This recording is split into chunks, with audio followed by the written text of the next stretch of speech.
Hello. I'm gonna scroll up on my pattern. Hold on. Wow. Starting out aggressive today, I see.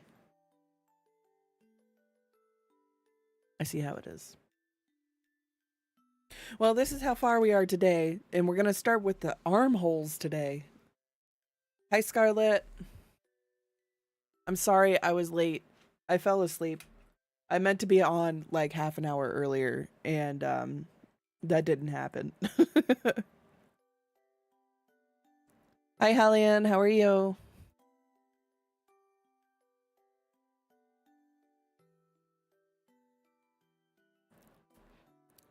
I'm joined by some of the barnyard. They're playing. Is it Total War Rome? Yeah, Rome 2. Rome 2. Okay. It's an old one. Over there playing the classics.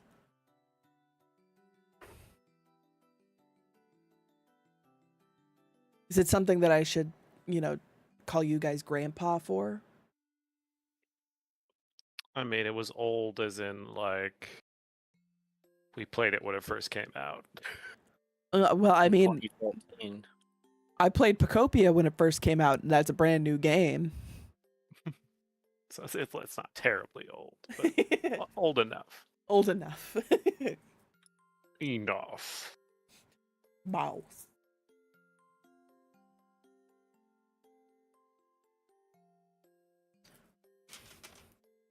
How is the popsicle holder things going, Scarlett?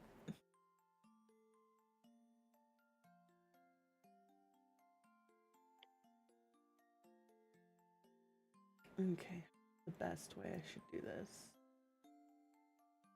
Probably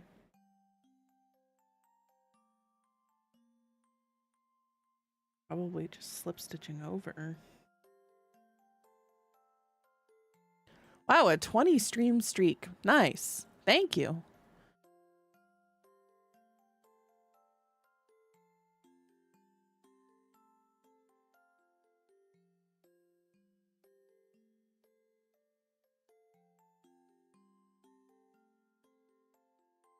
Okay, so we're just going to slip stitch over. I think that's the best bet. It's not my favorite thing to do, but...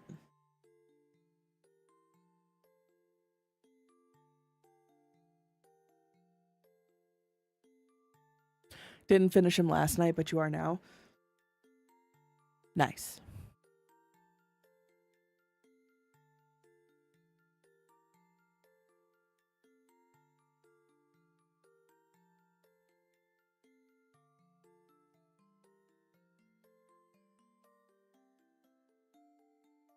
Okay, now we can start.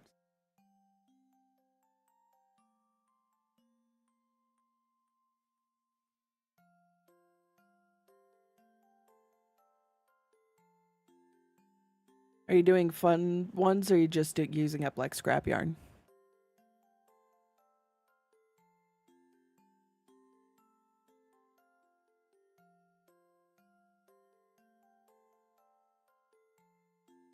Jeremy, I have to tell you about this weird ass voicemail I got. Okay. As I was setting up, I got this call from somebody from Loop, Nebraska. Like, it's like the middle of the state. No, I don't know anybody there. I mean, obviously. And they leave a message, and it says, I took a screenshot from my mom. It's a wild message. I'm reading off like a speech to text type thing. So I think some of this is lost in translation. But it starts off, "Hi, I'm Daddy Snedra." Wow. My mom was able to look up the phone number. It was a name that was misheard. But it says it says Freshner, but I think it's supposed to be parishioner. At the Sacrament Church, and we realize you just became new. Parishioners and I belong to a welcoming committee. We just want to say how we appreciate you. We got a small gift that we would like to come and give you. I've got your address, but we'll check when would be a good time or something. But welcome and thank you very much. My number is blah, blah, blah, blah, blah, and welcome again. Like, what a weird phone call to have.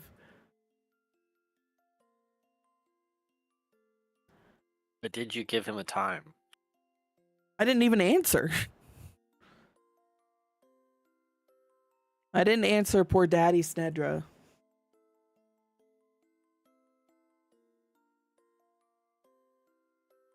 I have a feeling it was like a wrong number. Like it has to be, right? I would hope so. Because if it isn't, he's got your address. Well, he claims he has my We have address. your address. We have your address. That was honestly the most concerning part of that whole message. You have what? Why? How did you get that?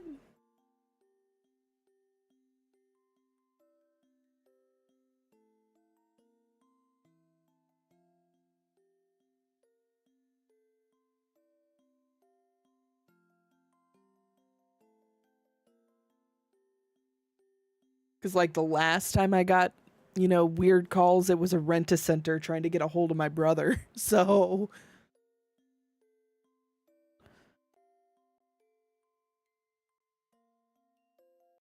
weird shit.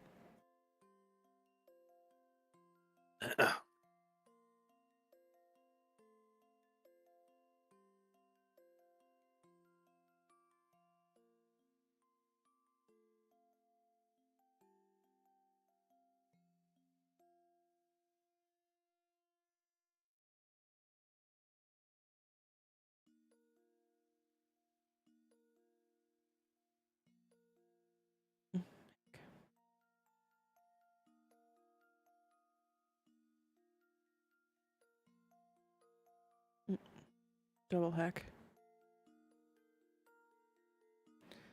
Can I crochet a steak knife? I'm sure I could if I wanted to. I've never done it. I know there's this guy, I think his user handle is brochet. And he makes he crochets weapons and things. And his videos are super funny where he's like, let's see if it works. And then he throws it at someone and then throws red yarn everywhere. It's pretty adorable.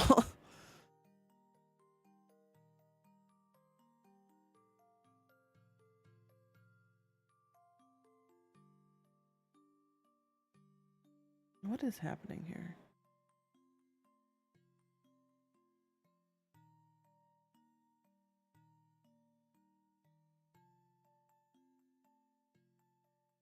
And then I need red.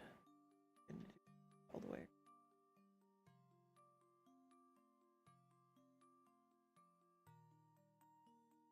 Yesterday, Leo decided that he needed to lay on top of this as I was trying to crochet. How dare you move them? I was ending stream right about then anyway because my phone was about to die. And I took a picture of Leo on top of it, and I sent it to a coworker, and my coworker said, "Oh, your kitty looks so sweet," and I said, "He isn't. He's an asshole." This is him caught in 4K, being an asshole. This is a project I was working on. He just sat his ass down right on it. It's true, bro. Everything I crochet, his ass has been on it.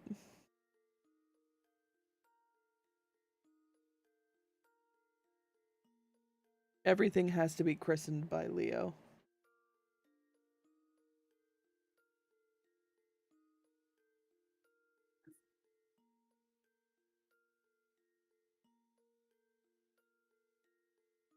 Okay, make sure I do.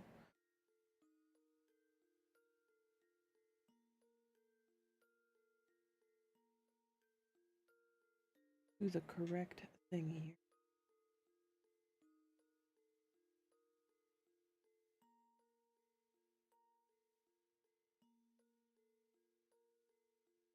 We brought Bruno with us to a pet store today because we needed to pick up some cat food, and he had the time of his life. He was everywhere. Oh.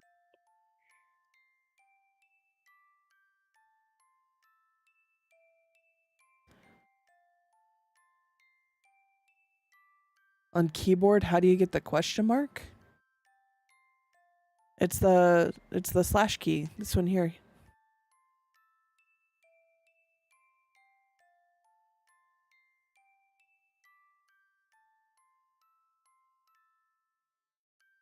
You just have to hold shift.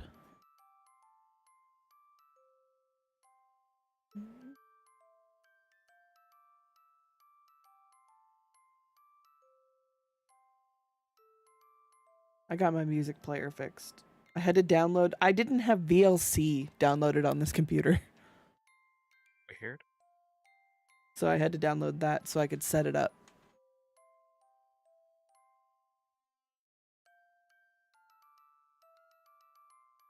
Most people just don't even think about having VLC, so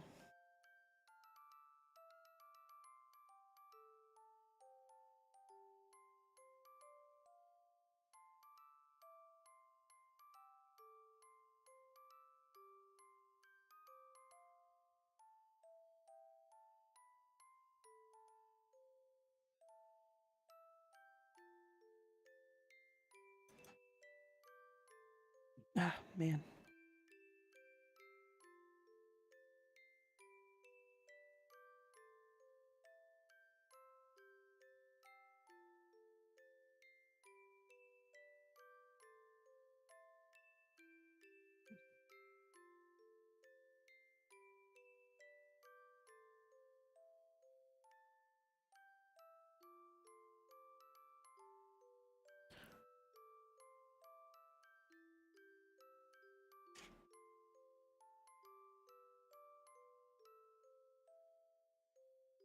Jimmy, did you happen to watch that video I sent about the myths of Chernobyl? No, not yet. No, that's fine. It was a really long Where'd you video. send it? I think I put it in memes. It's a really long video, but it was really interesting. I think the most interesting part about it is like in the HBO series, the scientist's name. I know it. I'm blanking on it. He's kind of depicted as like the do good, only doing the proper thing, right? But in real life, he actually is the one who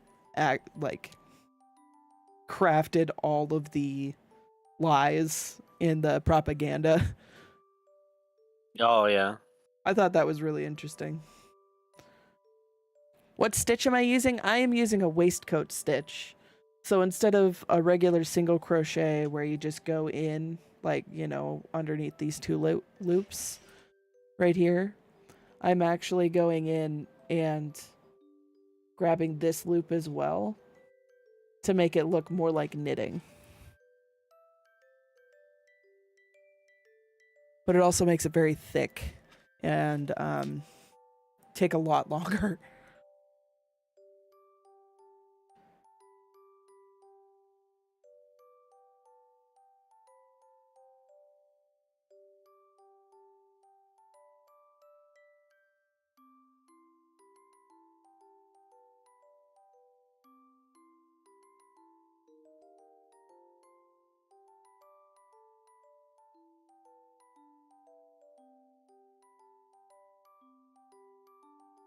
They also, on that channel, talked about, I think it was Ignatenko, the fireman, and his family, in that there was a huge lawsuit involving them. I don't remember hearing about this lawsuit, but I thought that was really interesting. She sued HBO over how they depicted her, because it wasn't factual. It wasn't how it was actually, like, what happened. And it made it seem like she killed her child by, being with Valeri while he was, irradiated and stuff.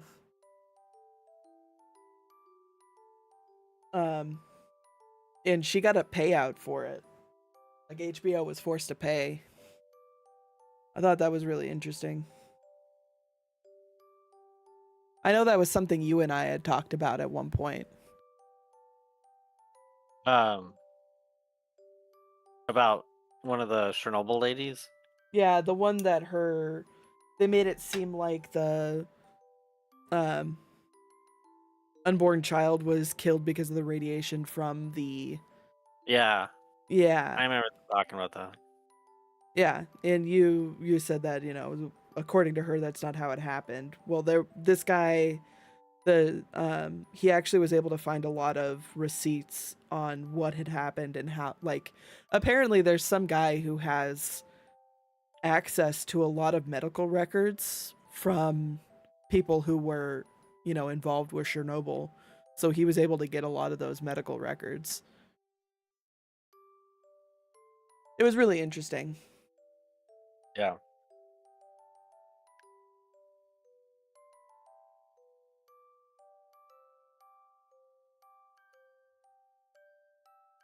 Okay. How many white? 3, 1.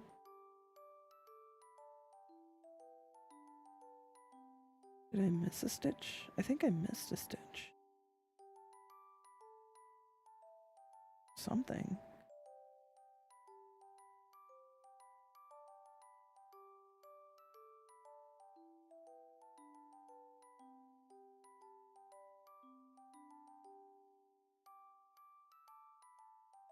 Or maybe I missed a stitch somewhere else? No, Leo. Leo. No. Oh my god. Not this again. Yes, you're very cute, buddy.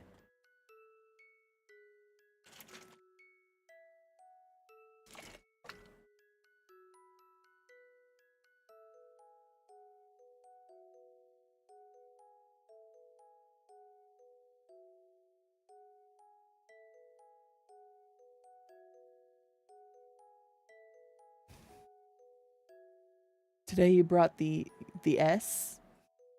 Stop, Leo.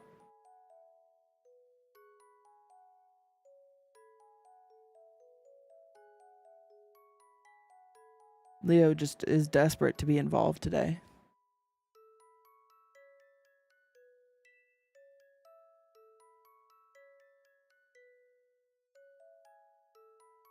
Okay, I think this is correct. It just looked wrong. 2, 3, 4, 5, 6, 7. Popsicle holders to crochet along. Heck yeah.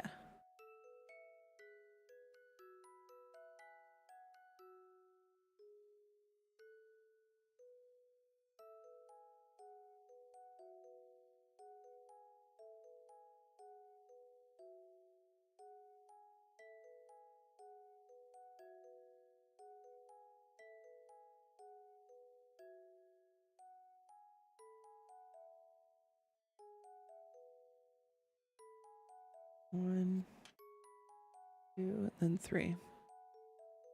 Hey, Nevaeh, how are you?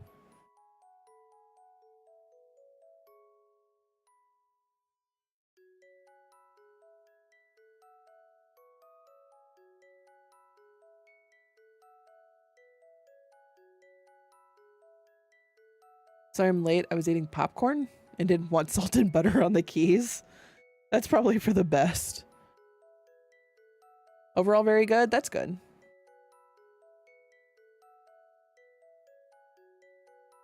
Stop, Leo. You brought your popsicle holders to your class and you gave it to them and they said they were ugly? How old are they? That's so mean.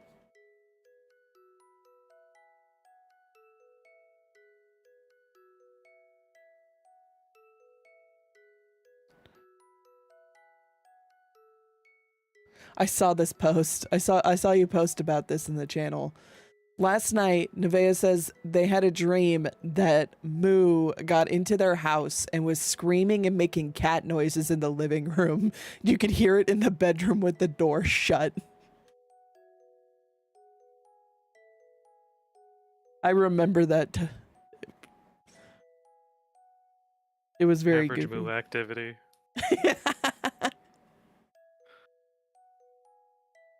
I mean, you're not wrong.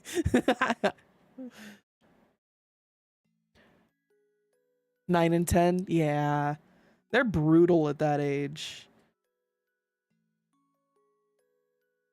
My niece just turned 10, and geez Louise. This is the niece that called us poor and said that she didn't want gifts from us because we probably get them at Dollar Tree. She said it right before Christmas. Oh, damn. She said it at Brutal. Thanksgiving dinner. And I go Brutal. Black Friday shopping with her mom. And you know, we were getting gifts for the kids because I didn't get anything yet.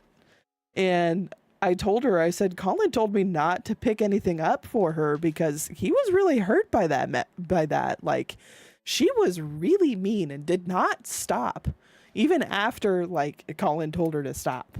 And her mom was like, yeah, I was shocked that she was talking like that. That is ridiculous. I brought her to the side after everybody left, and I told her that it wasn't okay to talk like that to other people. And apparently she got super mad and started slamming doors. Like, what the hell?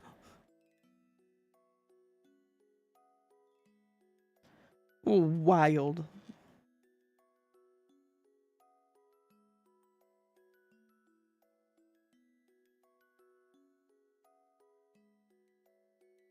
The only time she hesitated was when she was saying, well, I don't want your gifts, Uncle Colin, and because you're poor, you don't even know what I like.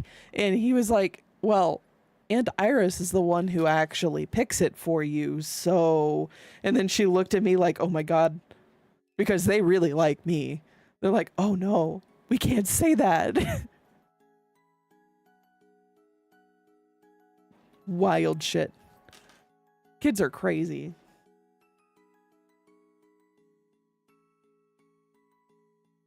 Mad at my friend. She just got pregnant without any other plans.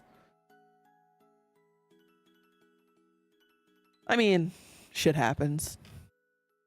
It's gonna be difficult though. Hopefully she has a support system.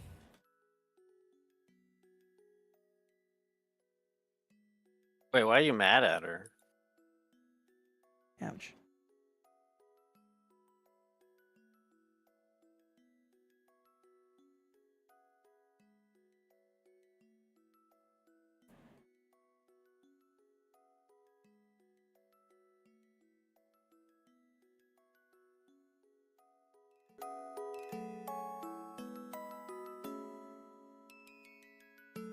They knew the risks and they were unprepared and they went for it, is what is said.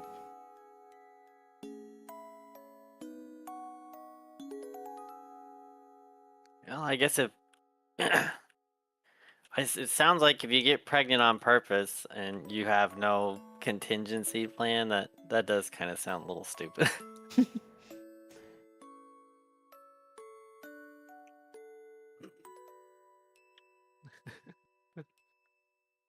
Yeah. At the very least, you got to have some money put away, so if there's any complications or whatsoever, you can pay for it, but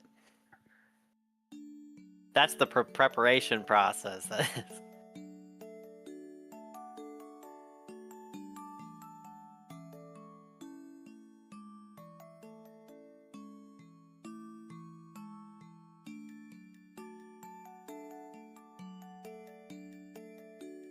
I find it hard to comment on people and their decisions for family planning and stuff. If things were different, Colin and I would have kids, but things are kind of shit right now. I could not imagine bringing another person into the world the way things are right now. You know what I mean? I don't know. While I agree with you, I feel like you could say that at almost any time in history. I mean, there were people that were getting pregnant and having kids during World War II. I couldn't imagine having kids during then. Yeah. I mean, that's fair. I think I'm not saying that you're I'm not trying to invalidate you guys' reasoning. If No, if you no. feel like, if this is not the right time for you, that's perfectly reasonable, but no, I get it. It doesn't help that a lot of like protections for pregnant women are being taken away right now. So yeah, that's a that's the big reason. big letdown. Yeah. No, thank you. She doesn't even know if she wants to move in with the dad because she's pregnant out of wedlock. So what, single mom or the kid gets shipped around? Oof. I'm the result of some poor family planning. So basically I'm looking at her like, you're making another me. I get it. I do.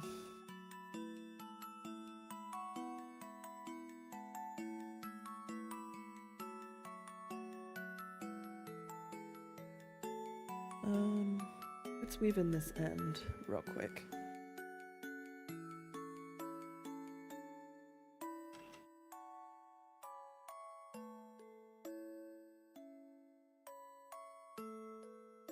I'm just happy that Colin's family has never asked us, like, are you gonna have kids? When are you having kids? I would make it real awkward for him real fucking fast.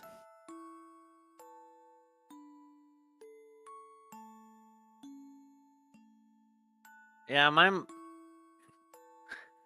I think at this point my parents would just be happy if Matt and I found a significant other we get married to. Because, I mean, if you look at it from a biological standpoint, my sister's already had offspring, so...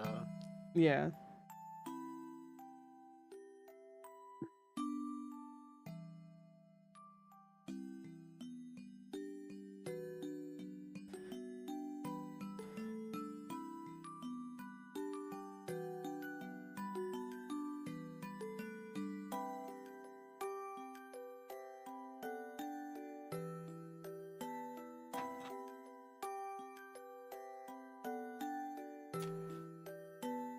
I think they're happy because they already have 7 grandkids, so...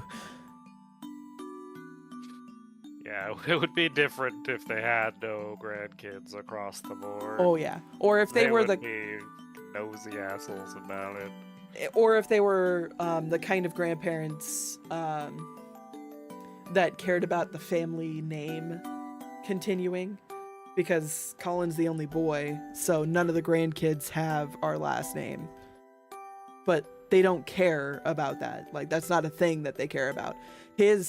Apparently, Colin's grandparents are the kind of people who were like that.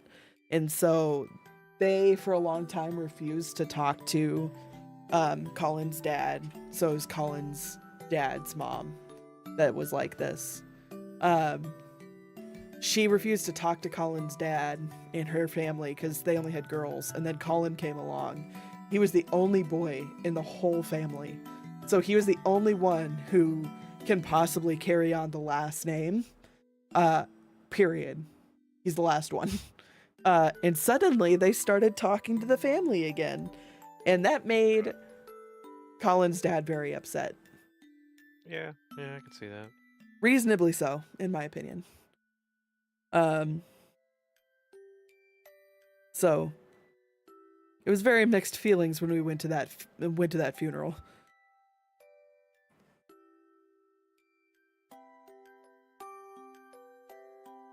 I didn't know people cared about that. Oh yeah.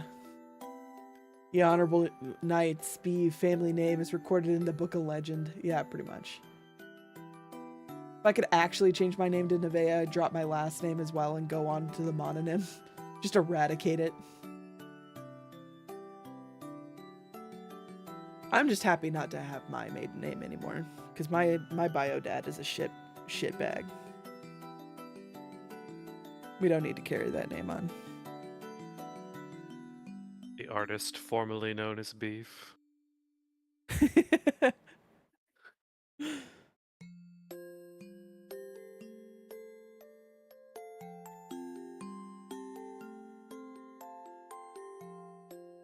Trying to tighten these a little bit. Kind of falling apart. People still call me Beef. They know I prefer Nevaeh.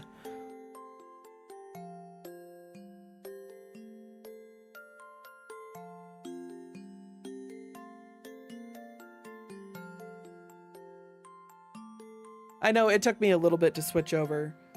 Mostly because I didn't know if everyone knew you switched names over yet. So like, if it's just me streaming, I'd be like, oh yeah, hey Nevaeh. But if it was like a large group, I was like, it's Beef. So everyone's like, oh yeah. I know who we're talking about. Oh, I missed one of these.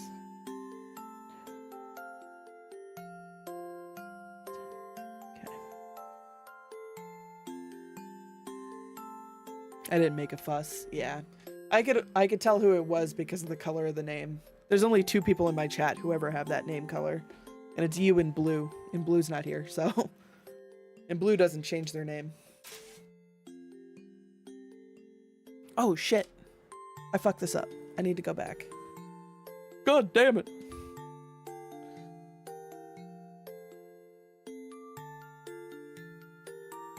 I told them all that it's my name and Kaiko's gone to bat for me. Nice.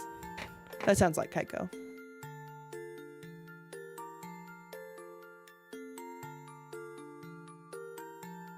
Two, three. Okay.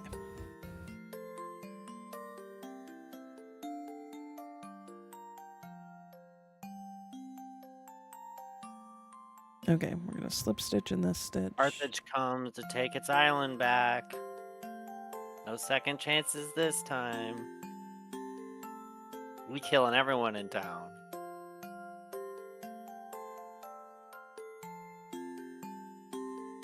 I love wonton murder. No, someone took an island that I had away from me because they had a boat and they figured why not. And then I brought down the retaliation army, and I don't think they were prepared for it. Did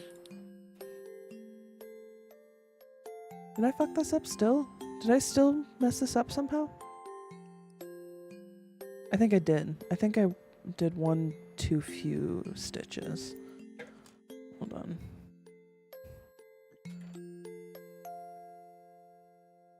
This is your favorite Noiseless World Ogle song? Yeah, that one's really good.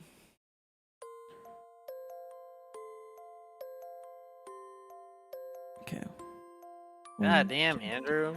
4, 5, 6, 7, 8. This guy's scary. I have a full stack army and he's still gonna kick my ass.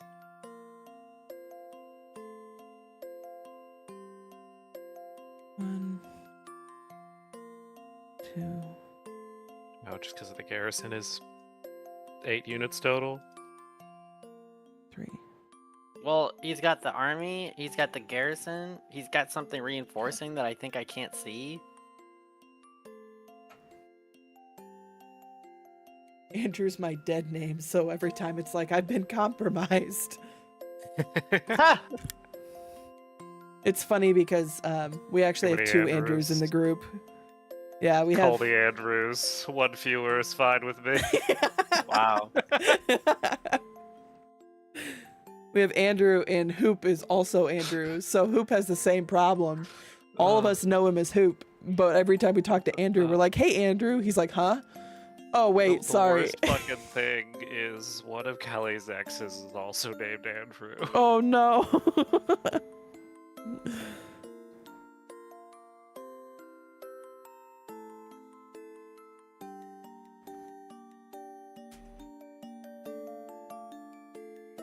One of my ex's names is Colin. Ooh. It took a long time to go from calling him, you know, by his last name to Colin.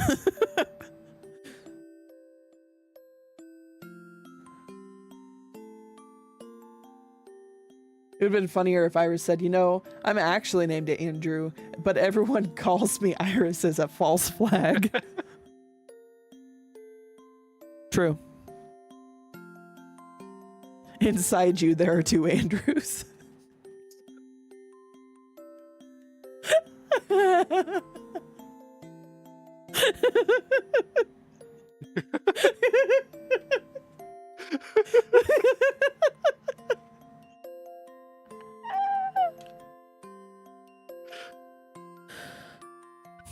Jeremy, would you like to have two Andrews inside you?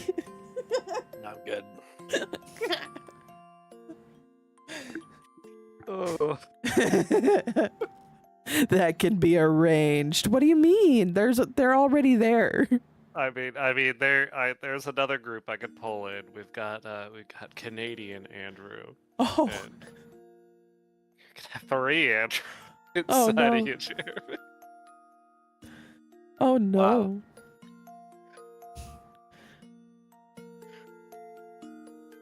We need to start shooting them into the sun or something. Like, goddamn. Yeah. What was the person's name who was like they did there could only be one like pool noodle tournament? Was it Jake? I don't think it was something like that. Or Jason, maybe. They did the big pool noodle fight in the middle of nowhere, Nebraska, and then a little kid won. Don't threaten me with a good time.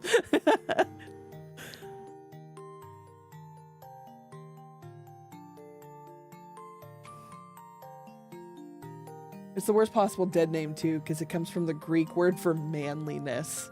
It was Josh. Josh. I knew it was a J name. I think they still do that yearly.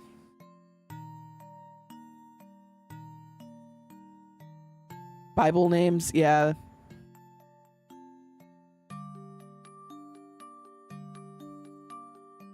Joshua, I'm named after St. Andrew, of course.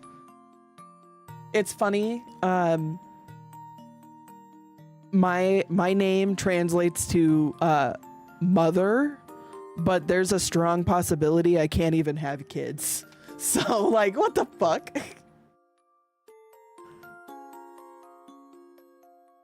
Did I fuck this up somehow?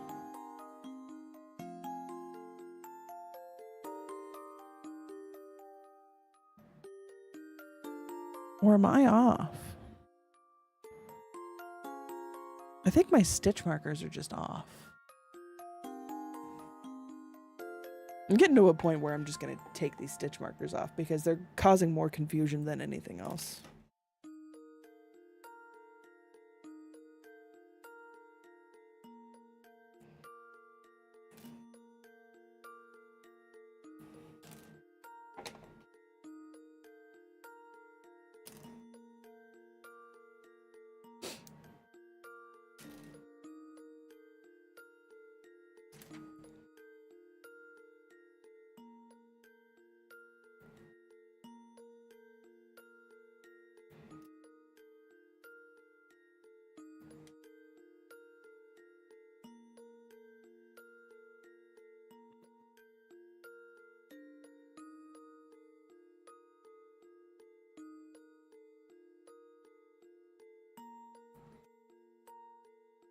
You had to take a shower? No problem.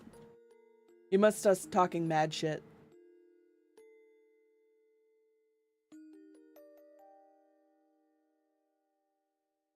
Okay. I would too if I had two Andrews inside of me. That's just considered polite.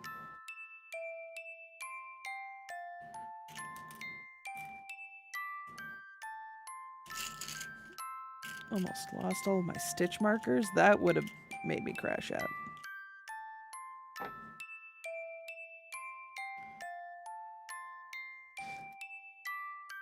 I'm trying to learn from the font of wisdom.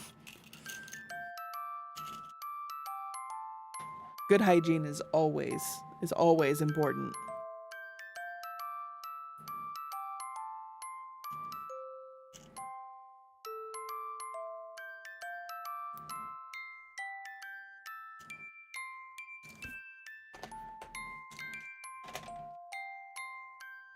Okay. Then we can keep this one because I'm actually using this one just to mark my last loop. Ba-bum, bum, ba-bum, bum.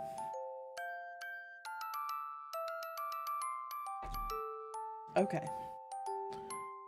Back to it.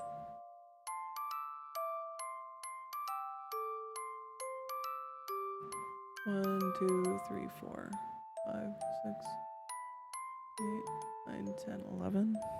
1, 2, 3, 5, 6, 7, 8, 9, 10, 11. Okay, nope, we're good. We're Gucci.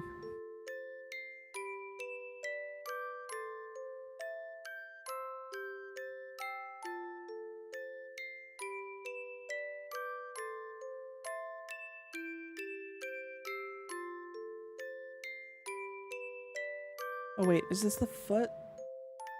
Oh yeah, that's the leg. Oh my god, I have to go all the way back. Fuck. God damn it.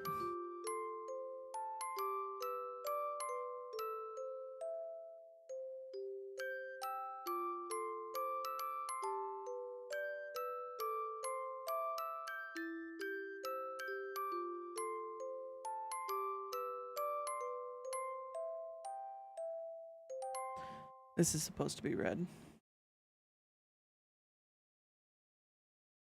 I'm not to the black part yet.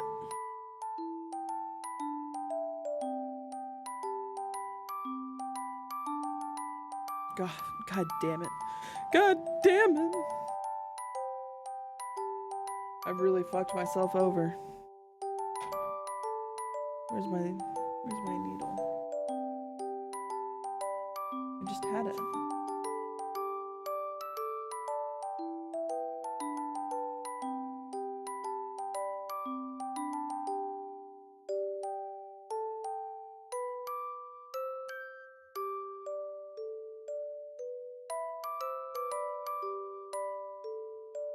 JMO.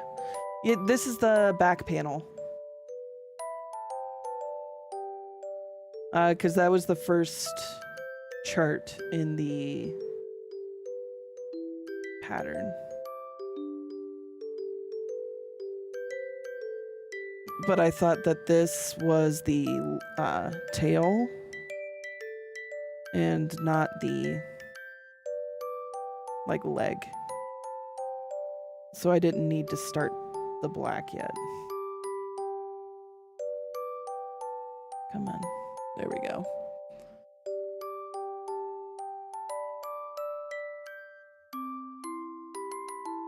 There we go. Okay.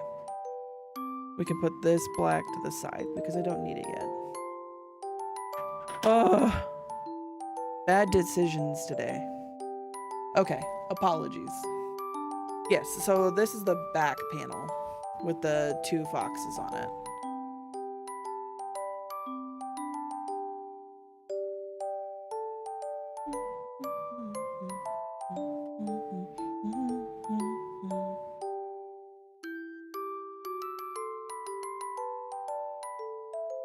And now my yarn's all tangled. God fucking damn it. Get my shit together, dude.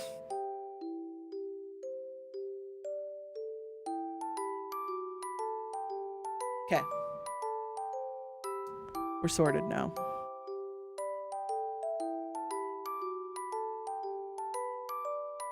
I feel sick, so I'm not productive today. Oof. I was feeling sick last week, so I get it. Sucks when it happens.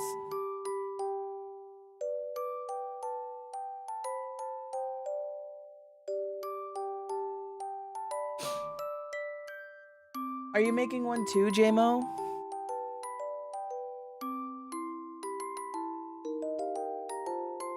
Alright, time to crush Army 2. I don't think I've taken a lot of casualties. I don't know about you, but... I have, but I've done some good work with the horses. Oh, yeah, no. You Got 188, 72, 156, and 165 kills with each Wow. unit respectively. So they have paid their weight in blood. Blood. Yes, The blood good my kind of blood. enemies. The good kind of blood? Is there bad Yeah, kinds good, of blood? good clean blood. Is there bad blood? You know we got bad blood. We don't talk about bad blood. I don't know the lyrics. I don't either. That's all I know the lyrics. I'm sure Kelly could tell us. Oh yes, she certainly could. Oh my She god. knows like every celebrity gossip song that's out there. I didn't realize that was such a huge genre. Oh, Like just celebrities like writing songs about like bad relationships I didn't realize that was a that genre. they've been in. It's like, apparently, the whole damn genre.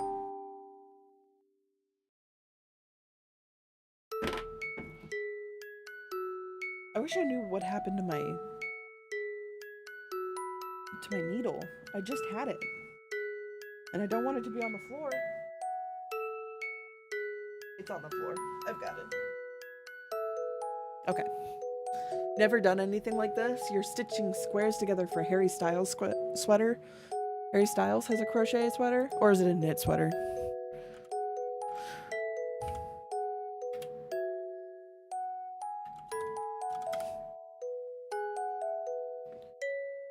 Trying to look up an image. It's a crochet sweater. Oh, okay. I see.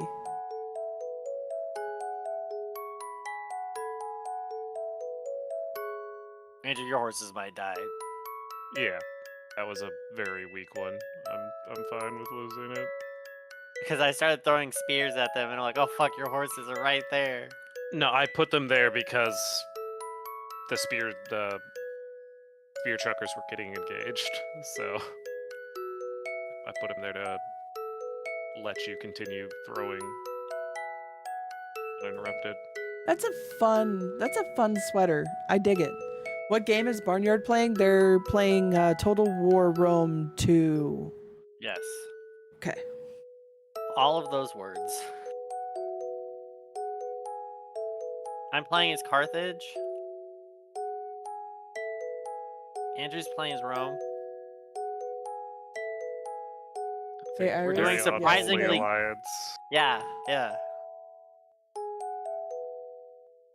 We're committing an ancient war crime right now. When aren't you? Every time you play a fucking game like this, all I hear is, I'm committing war crimes. Well, see, Yay. back then they weren't War war crimes. It was just good, crimes. clean fun.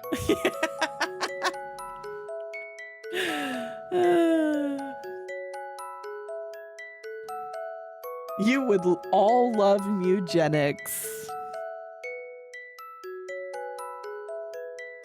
What if I finally find someone and she takes me to her place and says, let me put in some music to get in the mood, and it's Deedly D.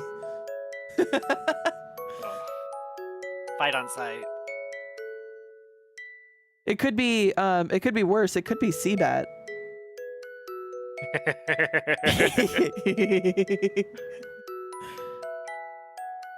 You think they're scared of the elephants? Andrew? Oh, if you don't know what Seabat is, Oh, spare yourself. it's an old Reddit post. Where a guy said, my girlfriend doesn't want to make love to me anymore because I always put the same song on to get in the mood. And people were like, what song is it? And it was Seabat. And when you listen to it, it's wild. It is a wild song. And it started this trend where people were trying to figure out how you would use that to stay in rhythm with anything. It sounds like a bunch of bike horns. Like, there's no better way Maybe to describe it. Maybe that was their kink. They were into bicycles. Yeah, they like.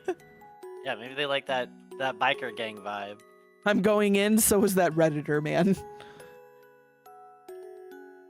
Look at that, Andrew. The game wanted me to lose. Yeah.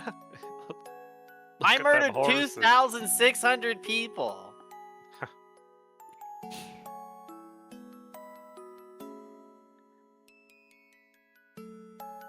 every once in a while, you're already bored. You have to give it a second. You have to give it, it has a long lead up.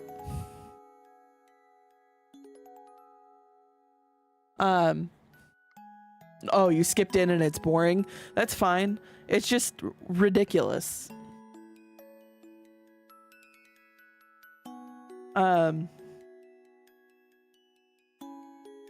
Sometimes, so we have a waterproof speaker that we have in the shower, and we'll put, you know, Spotify on the speaker to listen to. And sometimes when Colin is showering, I'll just add it to his playlist because you can't skip songs. And it's like a 6-minute song. Oh, you are evil.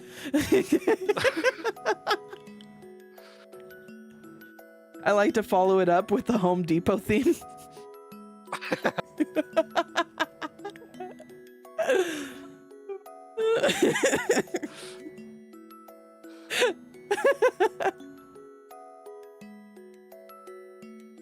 For some reason, the Home Depot theme is also on Spotify. You have good tension. My single crochet works curve. It's only because it's so large. There's definitely some waves in this. I also have a lot of practice. I have been crocheting since I was like 10-ish, so like 20 years. So I have a lot of practice. So if you just keep at it, I know you can do it.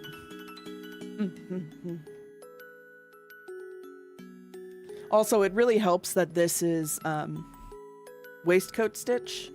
It helps give it a little bit more structure so it doesn't curve as much, but it does also mean I have to be looser with my tension that I'm used to.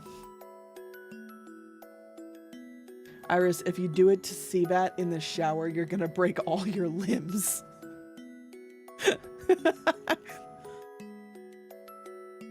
My shower is literally big enough for one person. If I do anything in the shower, I'm gonna break all my limbs. Like that's the first bougie thing I would do if I had all the money in the world. Fucking huge ass fancy shower. Dude, I would want one of those like rain showers. Yeah. Oh. I want it to be big enough that I could lay down on the ground and just Put a drown. wet rag over your face. Yeah. yeah, that, exactly. Well, my shower to be big enough I could waterboard myself in it. Is waterboarding a crime? Not if you do it to yourself.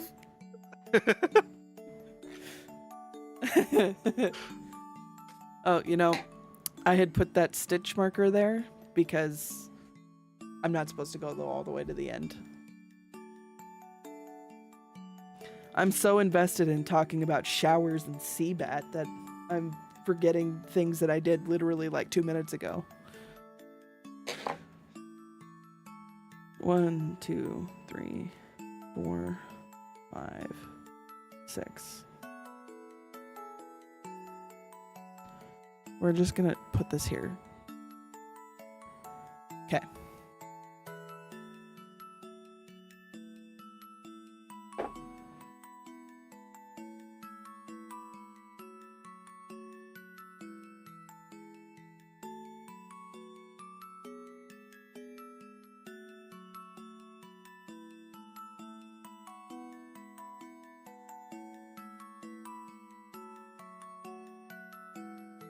Okay. Uno slip stitch O.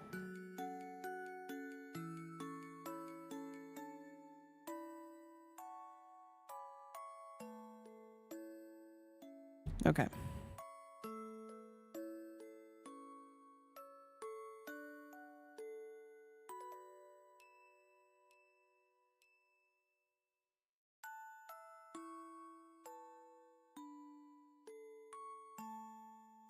Honestly, I might need to put stitch markers in the first stitches. That might make things a little easier.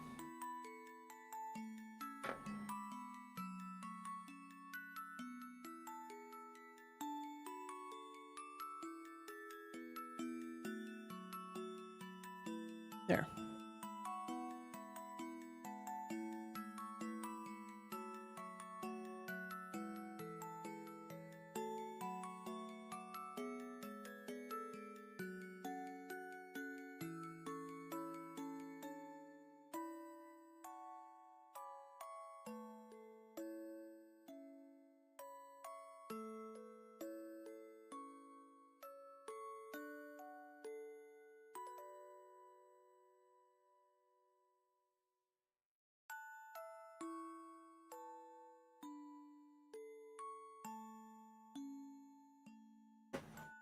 Oh my god. Got too much yarn. Struggle busing today.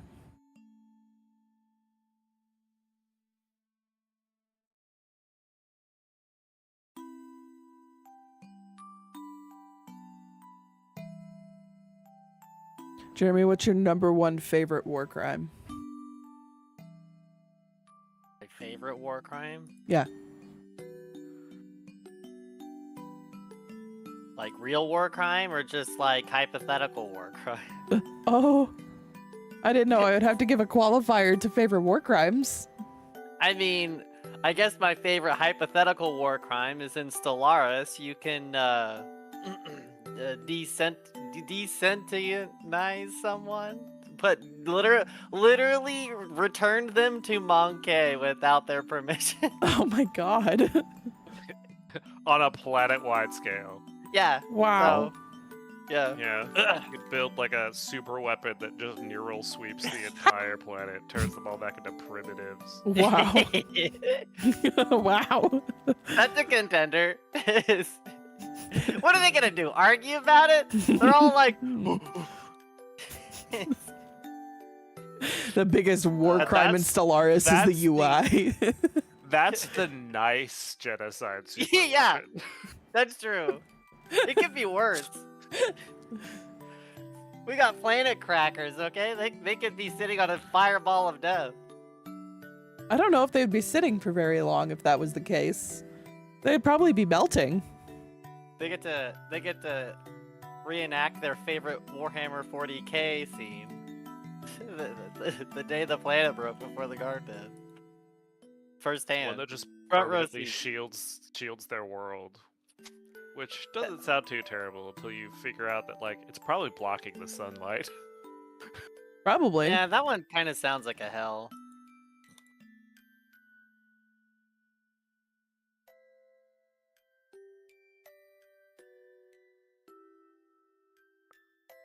I guess my favorite real life war crime is carpet bombing, because there are some countries that they don't see it as a war crime, so they didn't sign that agreement. Wow. Yeah, I'll give you 3 guesses. Which one of them didn't sign? Did I ever do The a old- 6-day star blanket? I did not. The old 3, The big 3. the big 3.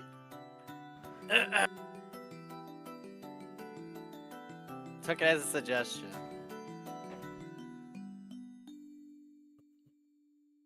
No, I actually don't typically crochet blankets or really much else outside of like stuffed animals. I just saw Project Hail Mary and I needed the sweater, so I'm going outside of my comfort zone and making something different.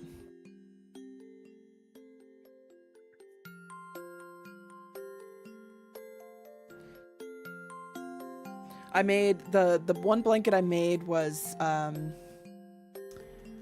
Stardust Melodies.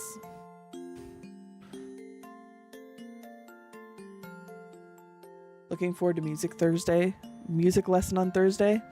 Why? What's going on? I always think that mustard gas is very interesting as a war crime.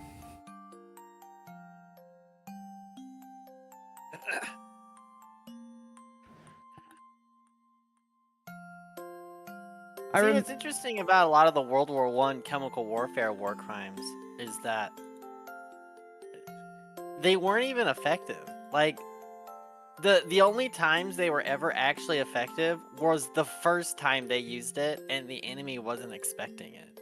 Yeah. But their lethality rate substantially dropped off the moment gas masks were put into place. But Yeah. that didn't mean that people stopped trying. You know, you got to give it the old college try even 4 years later. I think what's so interesting about it is that there's still like occasionally there'll be like a mustard gas bomb go off that was just like in the ocean, and people now will have to like evacuate that area. There's a well, they probably wouldn't call it this, but there's a super fun site off the coast of the United Kingdom where they dumped all of their unspent chemical weapons munitions just right into the ocean. And I was reading an article and it was saying that they're concerned that because of the corrosive nature of the ocean that they might crack open and just start spreading chemicals across the North Sea. Occasionally that still happens. I have friends in the UK and they've had to shelter because of just random mustard gas, like old bombs going off. Very frightened of this world. I mean, the chances of it happening and causing any problems is pretty low. I just think it's really interesting. It is at the bottom of the ocean. So by the time it like surfaced and got anywhere near people, it would be it'd be so diluted. But that doesn't mean it's a good thing. Like, it would just be uncomfortable. and the other thing too is we're talking about maybe thousands of fish that nobody will ever see that just die. So that's fun. True. I hope it kills off some sunfish. I fucking hate sunfish. Wow. They're so fucking stupid.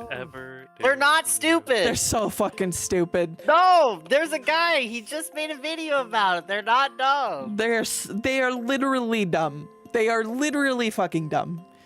No. Yes. Hank Green disagrees with you. They're Hank not Green. stupid. Hank Green also thinks that that people who crochet can't do math. So. And. That's not nice. No, he said sunfish are 50 million years old. If they were that stupid, they wouldn't have lasted this long. No, I think they've lasted this long because they are stupid.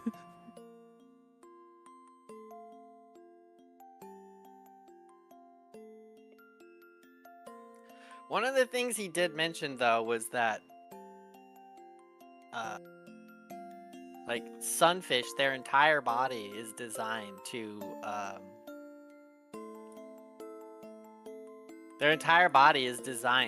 float with the wave because they're one of the few fish in the sea that eat jellyfish. Yeah. And their body is designed to float with the ocean towards where the jellyfish are floating, which I think is cool. And they can float all the way down to like the depths of the ocean, all the way back up to the surface of the ocean, which most fish can't do. Yes. But they have no control over it. And that's the scariest part. There are a bunch of them that just fucking drown because they go too far down.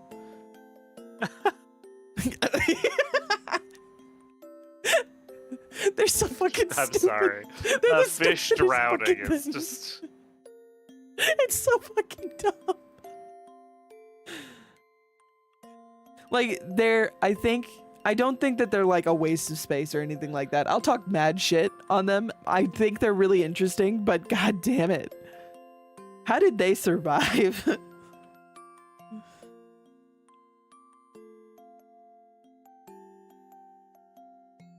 Sometimes they just float to the surface and then can't get back down, so they just suffocate at the top of the water.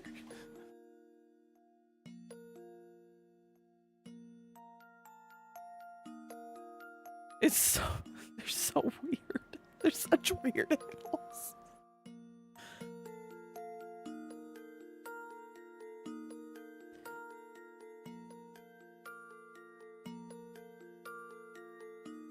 You could take a bite out of one and you're not going to hit any major organs.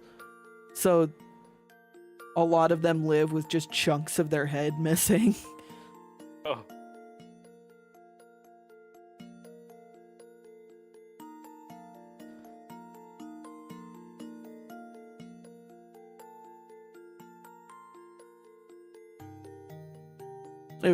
It's pretty goofy.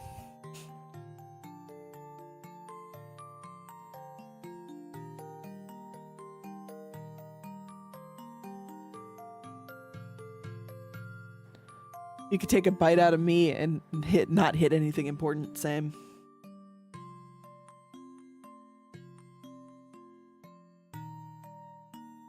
Okay, and then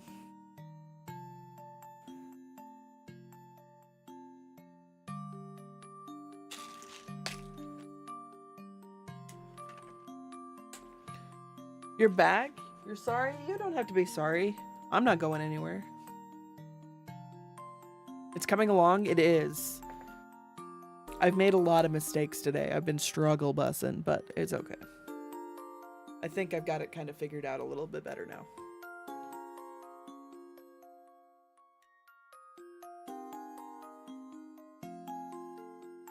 Okay, scroll this pattern up.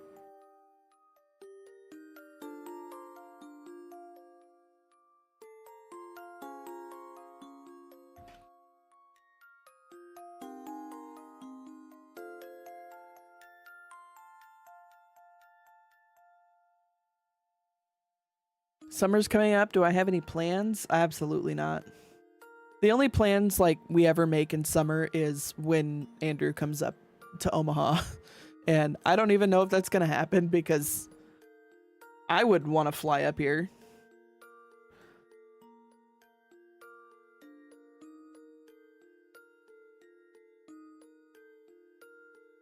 Guess it depends on if the TSA figures their shit out, right?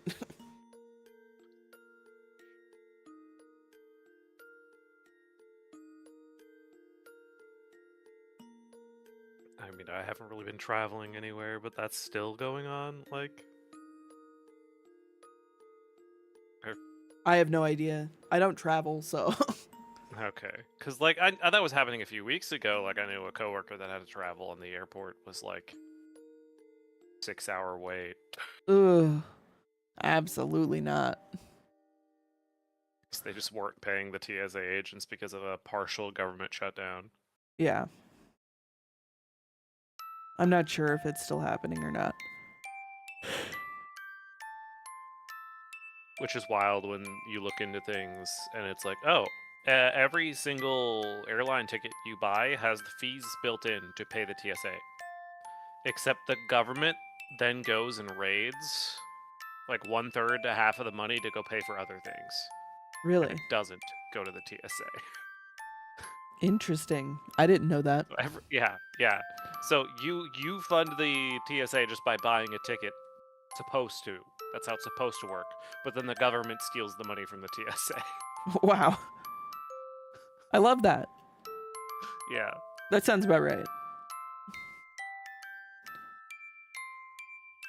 Last I heard, POTUS was going to fund TSA from the Ice Slush Fund, but I don't know if that came to fruition. Gotten as far as Senate unanimously voted to fund the TSA, so veto proof, and then the House blocked it. Yeah. They shouldn't need to vote to fund the TSA because the TSA should have all the money it needs if they hadn't stolen the TSA's money. Yeah, right.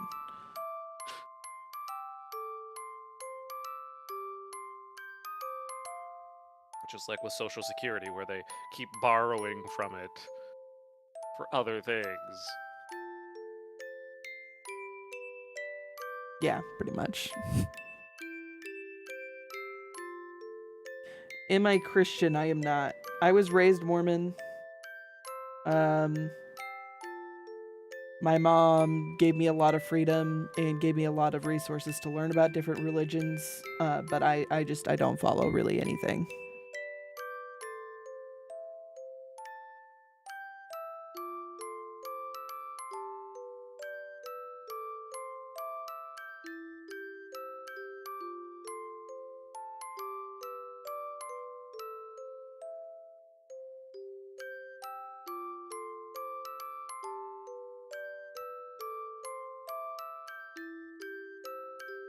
For a while in high school and college, I actually followed Wicca.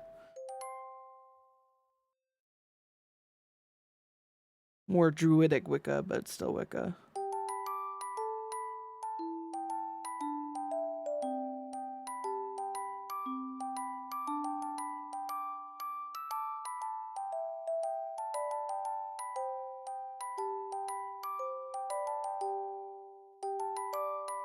It was funny because my grandparents, who are Mormon, they went to a Ren fair, and somebody had a necklace that was the Tree of Life, which is it's a religious thing for Wiccans.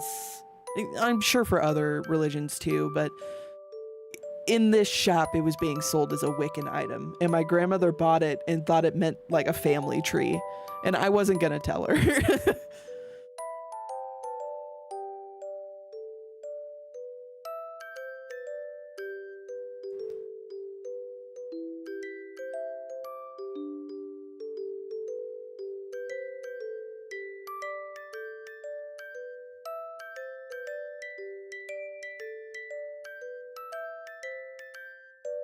I was about to talk about religion, but Deedly Dee's on. I think that's a sign that God hates me.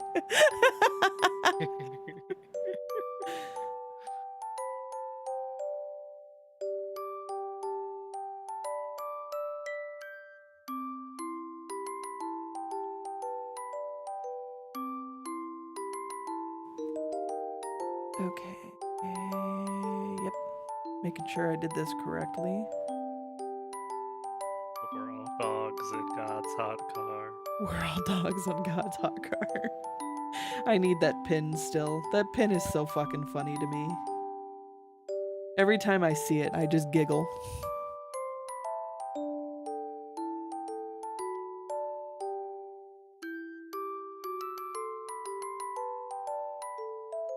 I remember trying to read the Bible to impress a guy once. That was pretty insufferable. I hated it. It's not fun to read.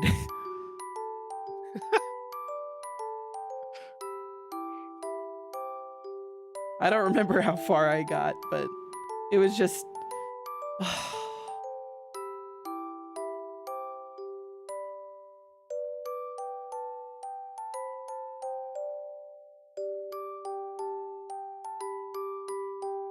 I've been trying to read the Bible cover to cover. It's a slog.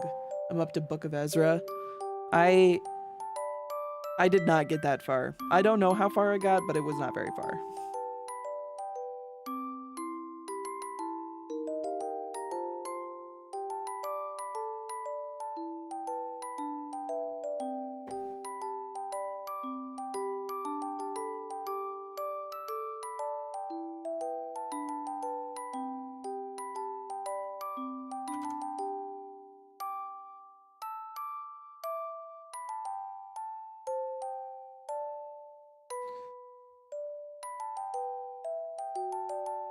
Ezra isn't that far in, relatively speaking, but it's still a lot of reading. Yeah.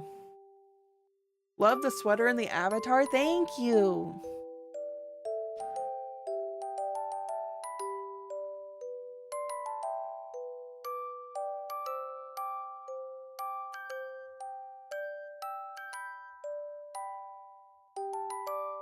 I think it's important to note, like, I don't personally believe in any of it, but that doesn't, I understand that it's very helpful for many people to have some sort of religion and stuff like that. So I'm not going to look down on anyone for believing in whatever they believe. You could believe that like my dad, he believes, I don't know if he actually believes it, but he always said that he thought we were a alien's petri dish, sitting on some kid's shelf, as a science project. He got a B- on.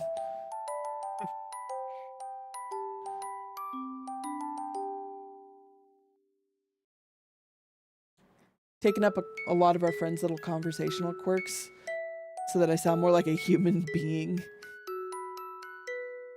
So sometimes I write sentences that are half VTuber and half philosophy.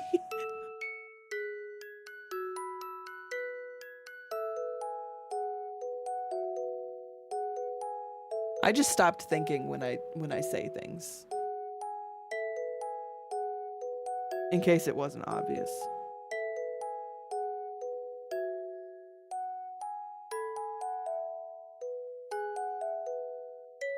Are you also crocheting, Robin? I like hearing about what people are working on.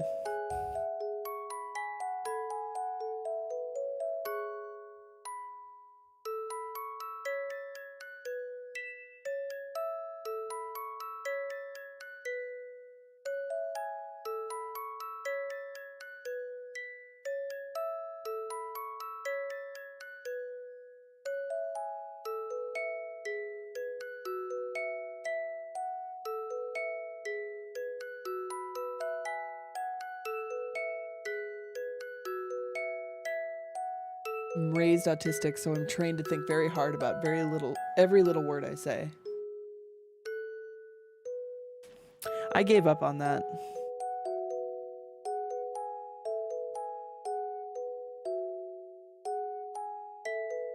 I used to think a lot, and now I don't. Not anymore.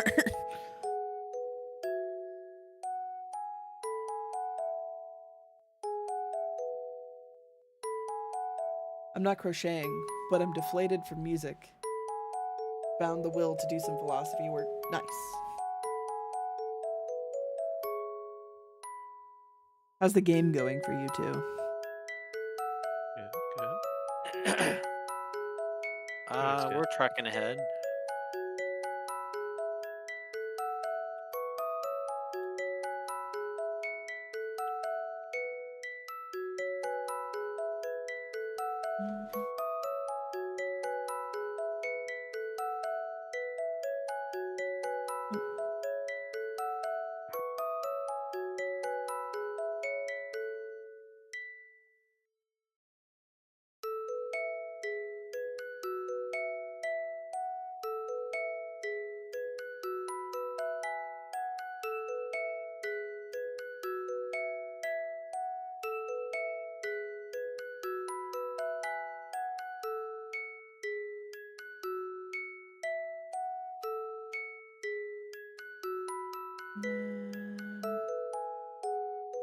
Like it's just one other step stitch.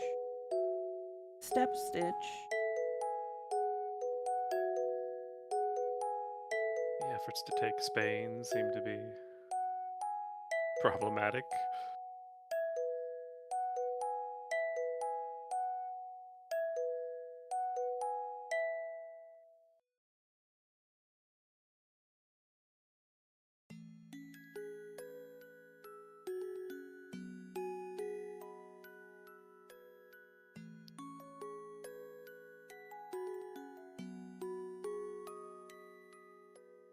Look at that. We got two faces. They look great. I was really worried about it, but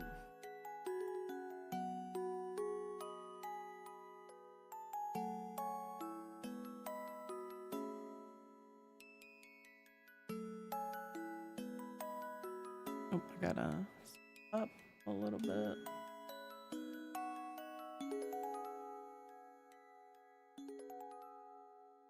Okay.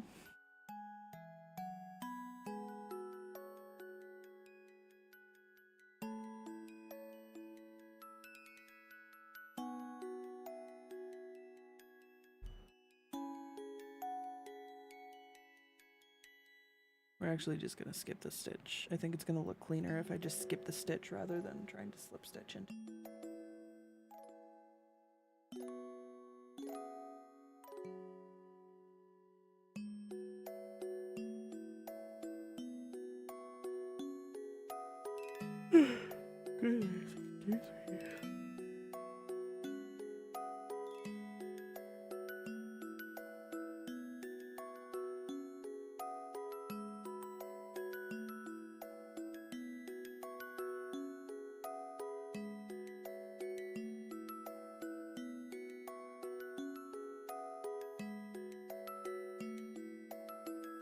I may have crocheted this last row a little tight.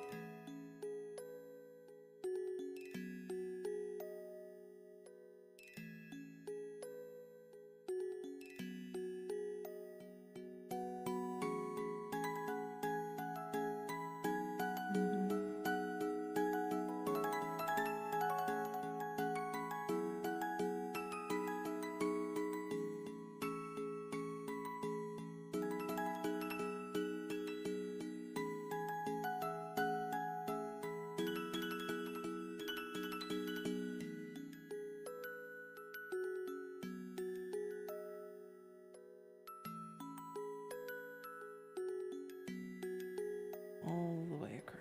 I'm gonna have to cut off some red for this next set as well.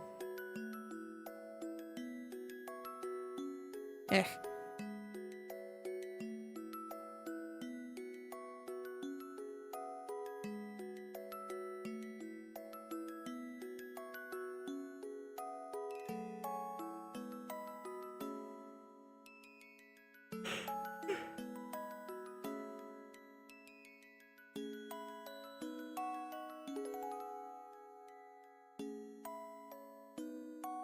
Man, do you guys know that the hot sauce brand Cholula? They go Yeah. out of business. No, they're not going out of business. They have freezer meals now. Oh. I had one because I really like Cholula. It wasn't that great. Like, Okay. I like Oh Cholula no, a it was lot, like but sriracha or something. That guy was like gonna go out of business or something. yes. That's the one I was thinking of.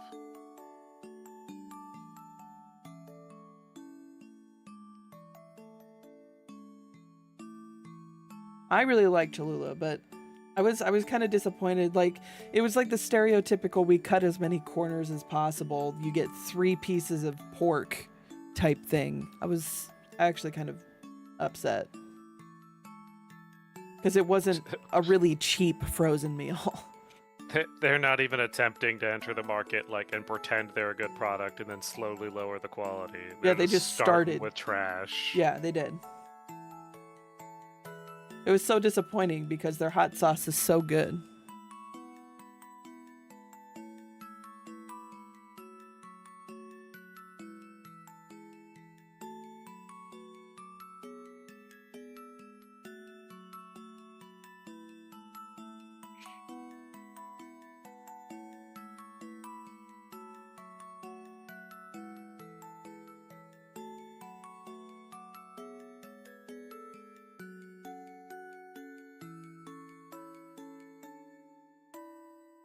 Man, it would be a shame if I forced a secession against a guy who had no armies. What you Oh. gonna do? Secede from Rome with only city garrisons? Don't tempt me with a good time. It would be a shame if I planned this and had an army in range of each of your 3 cities you seceded with.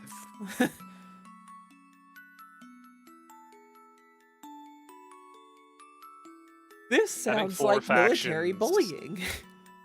Having 4 factions within the Empire was too many. What's one less?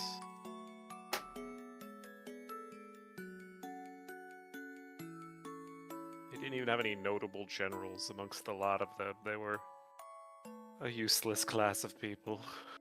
Wow. Are you allowed to say that? It's against my fellow Romans. Okay.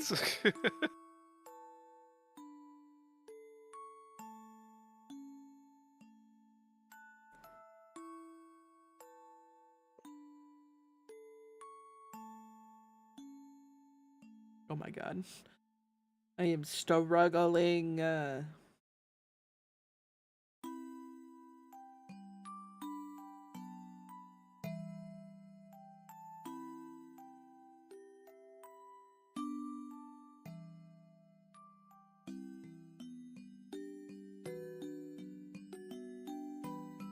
There we go.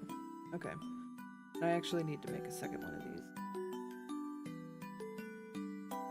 for the next round.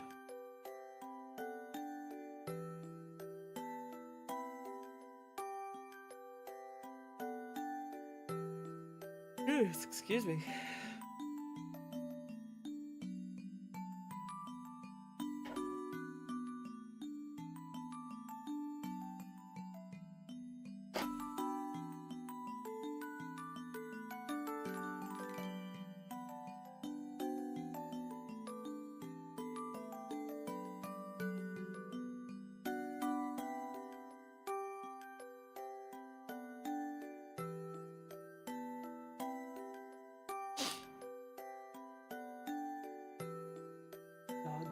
did as he walked by me.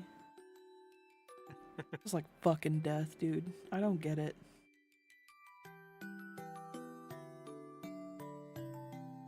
This food hasn't changed, but gosh.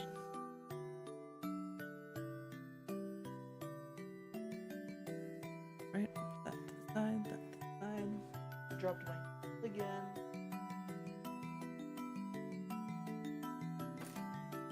I think I have. No, I don't.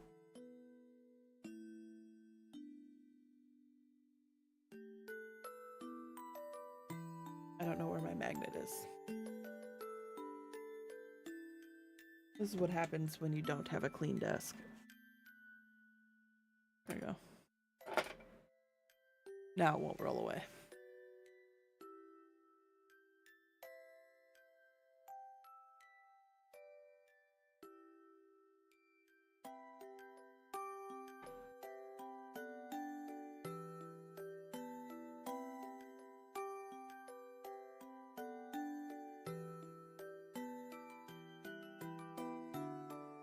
Right. Right all the way across.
Jeremy, you excited for possible hail and tornadoes on Thursday?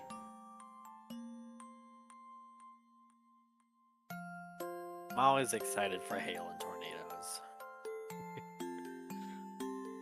I am so hyped. I hope we actually get storms. I really miss thunderstorms.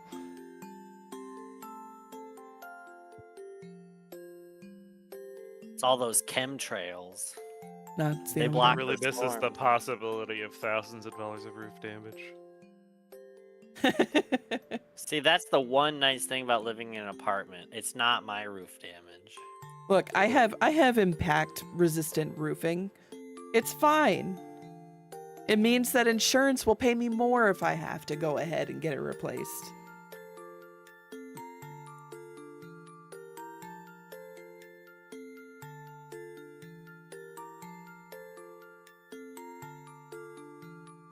And then I can get, hail resistant again.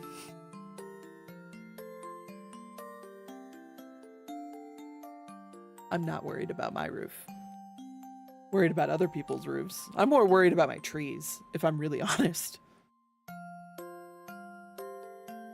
They've kind of gone through hell with all of the storms and shit that have been happening lately. There's been a lot of wind and heavy snow that's just been breaking all of the branches and stuff.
Okay, and then we're gonna skip the last stitch. Next row is just straight up.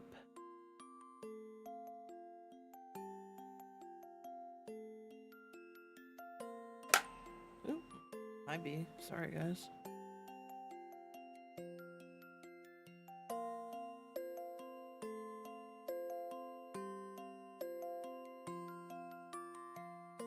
More popcorn. What's your favorite kind of popcorn?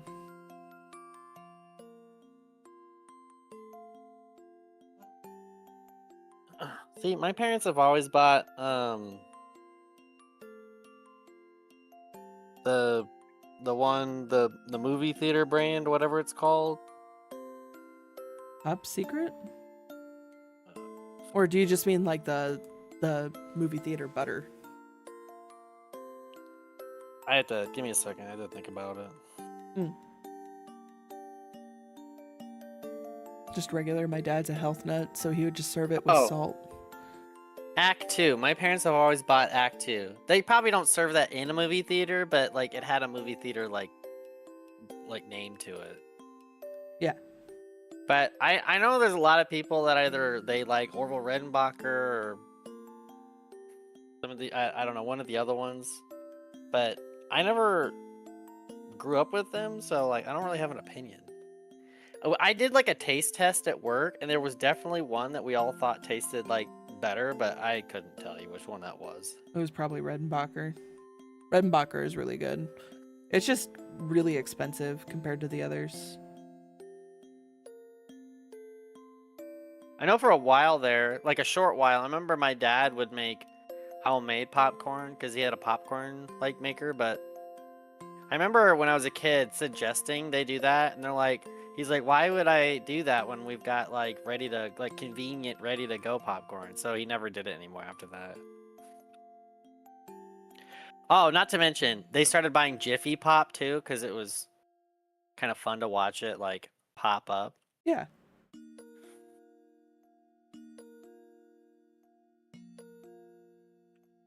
Colin and I were talking about maybe doing like our date night this week being a fire pit with the two of us. Maybe picking up some Jiffy Pop might be fun for the camp, for the fire. It's Nelly.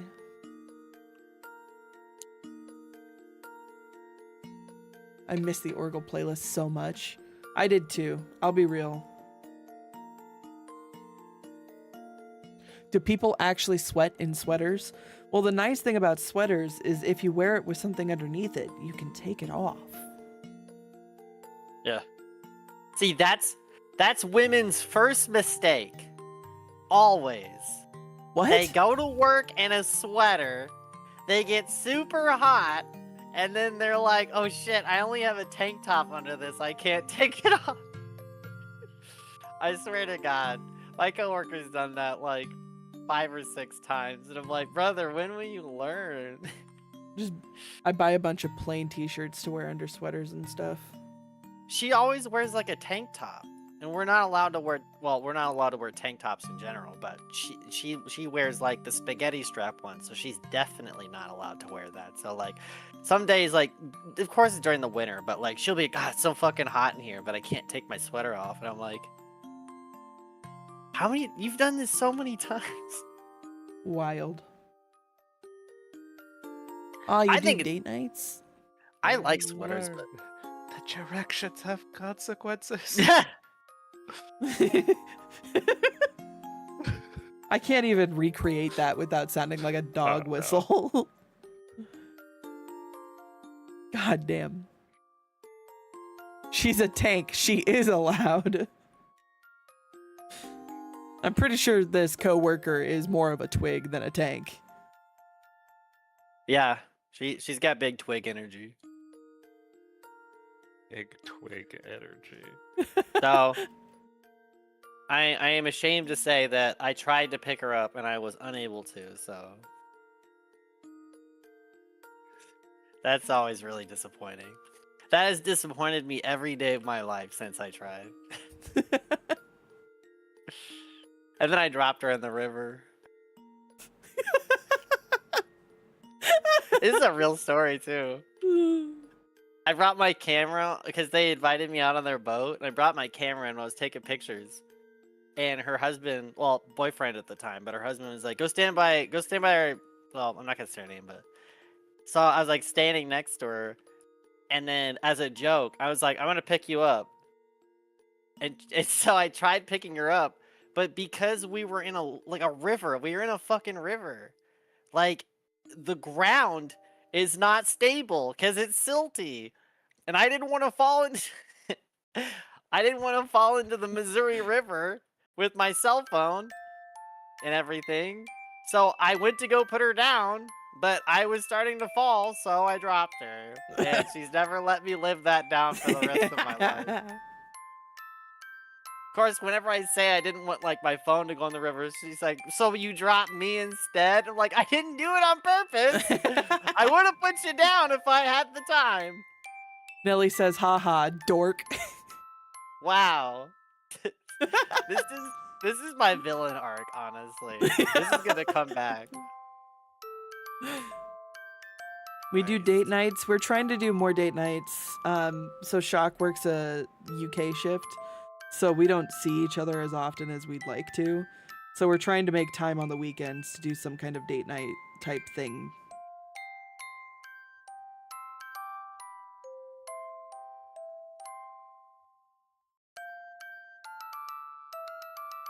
My parents gaslit me into believing that it was so special that they were doing date nights, but in reality they were super dysfunctional and just don't show affection. Yeah. I mean, from what I understand and have heard, once you have kids, it's much harder to have date nights. So it actually may have been something. I think you can do it. I think the issue is that like it's whether or not you have someone who's willing to watch your kids when you go on a date night. That's the issue. Yeah. Because like my sister and brother, I think they do a date night once a month, but they also have both of their grandparents that live in town, so they can just drop them off at one of their houses. Yeah. So if you don't have that, then yeah, having a date night is probably going to be difficult unless you want to bring the kids with you, and that's not really a date night. No. Oh, that's Monday and Tuesday. Oh, Wednesday. right. You can't Thursday. say that. Wait, your sister and brother date? Brother-in-law, some people's kids. Yes. Sweet home Alabama. Learning a lot about Jeremy's problems today. But hey, if it makes you guys feel any better, they have all their arms and legs and at least 9 fingers. At least.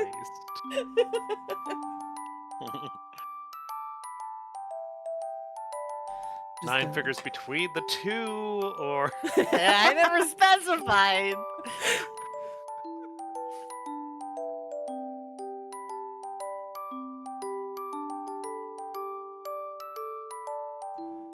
This is why I would recommend eugenics to all of you. You can aggressively inbreed your cats if you so choose.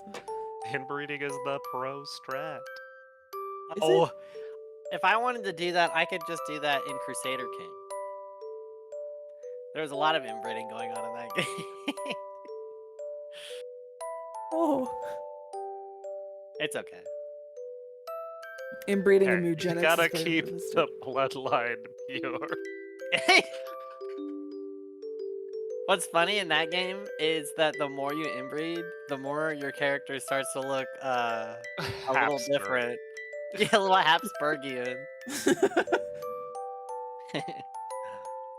Have you ever seen the pictures where they like rebuild what King Tut would have looked like because he was like after years and years of inbreeding, like generations of inbreeding? It's bad.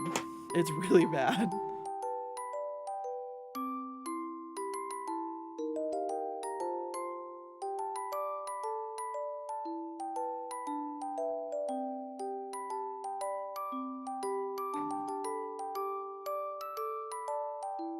Inbreeding and eugenics is very realistic. They use the inbreeding coefficient. So if your cats share a common ancestor, they can get really messed up. Oh, and your cat just starts doing terribly once they're all inbred.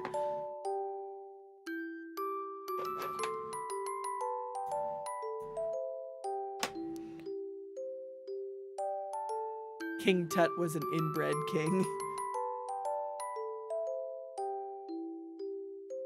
King Tut and a lot of other kings, too.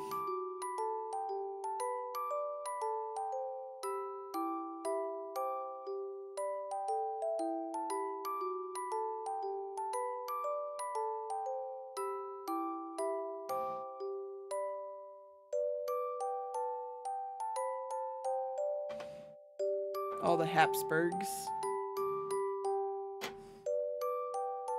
Okay, I wanted to sew those ends in because they were driving me crazy.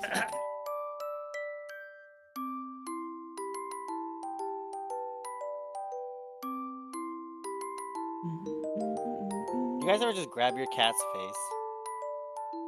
Generally, no. Oh, I do that to Joe all the time.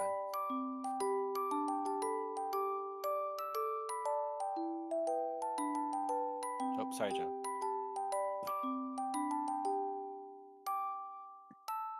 I think my favorite thing involving you and your cat was when you were like, Joey, and Joe in chat was like, don't ever call me Joey. I know, I felt bad. It was really funny though.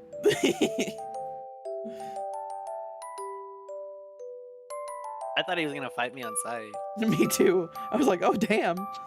Like, bro, don't make me crash out.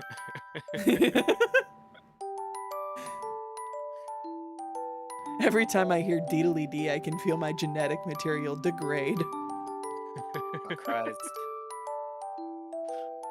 You go to have kids someday, and the doctor's like, they're stupid. And you're like, what did I do wrong? And they're like, I don't know. Can But you they're listen to stupid. this ultrasound real quick? In the ultrasound, all you hear is this.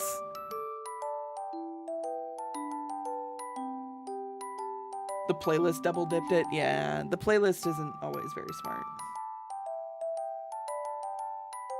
Andrew, I don't know if I'm doing something wrong, but Carthage's army feels very kind of weak. Do you have like the second tier army building already, or third tier army building? Yes, some of my stuff is second tier. All right, maybe I'm going too slow on that. That could be.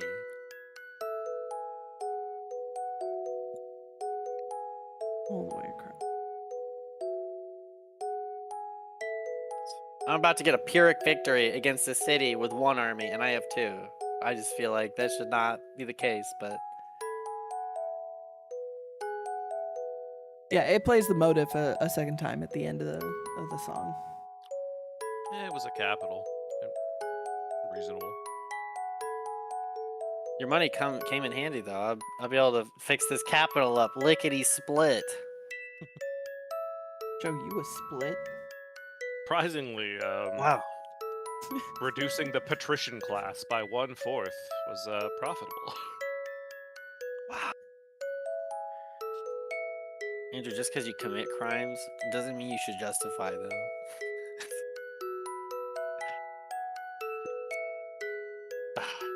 I still think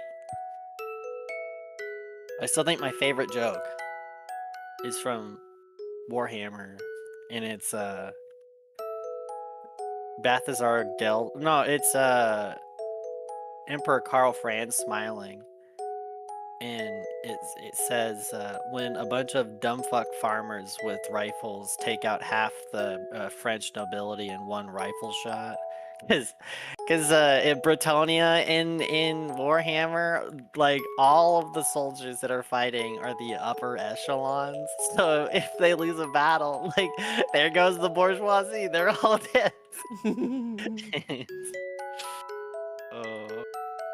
To American Yeah, next. Bretonia has either knights errant or peasant archers, and that's like all you get.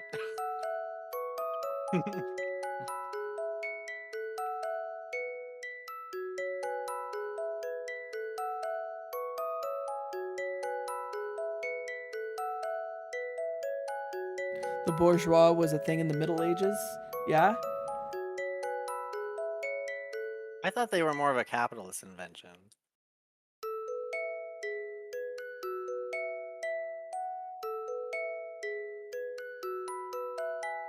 Speaking of capitalism, Oh boy. my boy, History Civilis, he just came out with a new banger on cities. On cities? Yeah, he was discussing like how cities came into existence and then how cities went on to influence world history. Neat. He also did one on work, and if you're a fan of left-leaning thoughts, you might want to check those videos out. They're bangers. Middle Ages, there was a feudal aristocrat words. Yeah,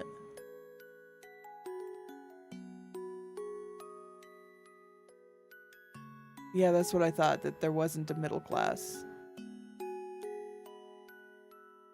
When did the Bourbons get their heads cut off?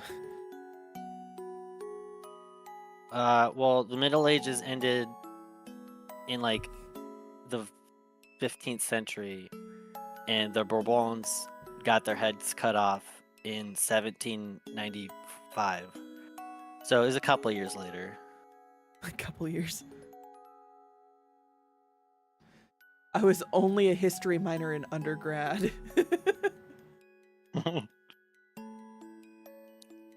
I don't know anything. It's okay, I don't either. I was a music major.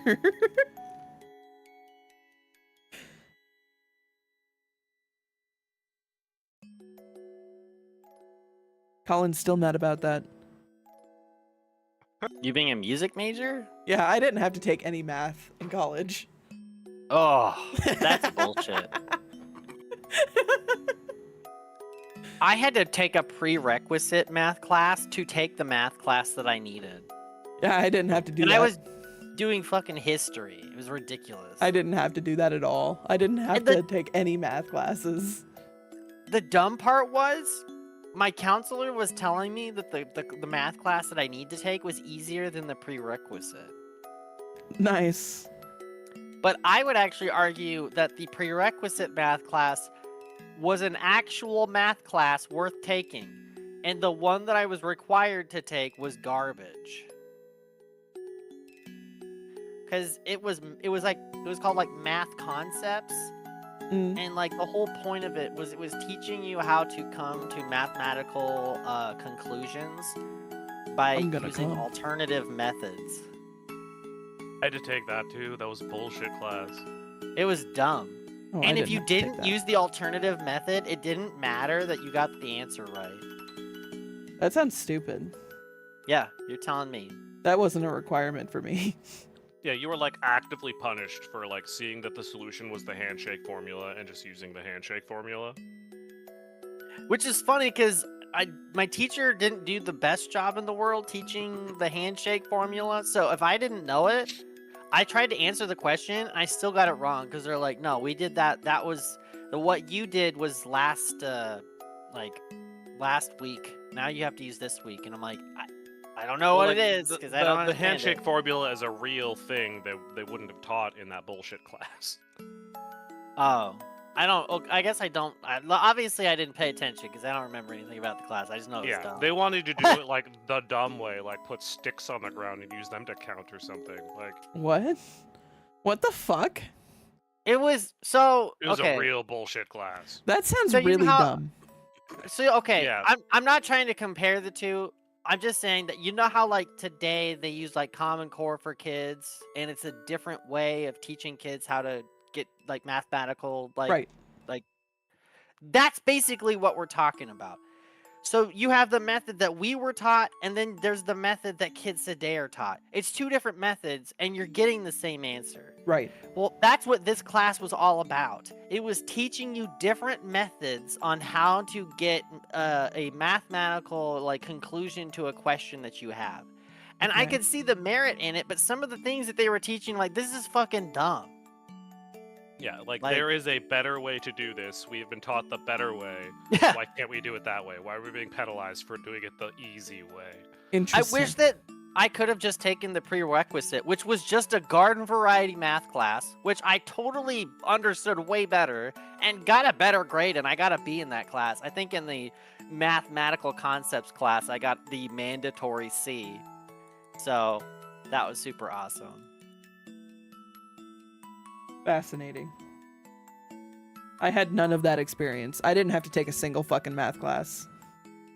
And then my other favorite thing Suck. about college, my other favorite thing about college was I had a mandatory history class that I had to take senior year.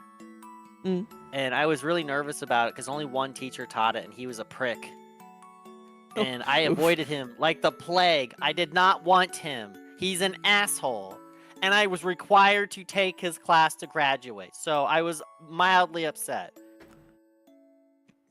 The class was how to write a research paper. This was senior year. I had already written 4 research papers before I took it. So I'm like, why do I need this class?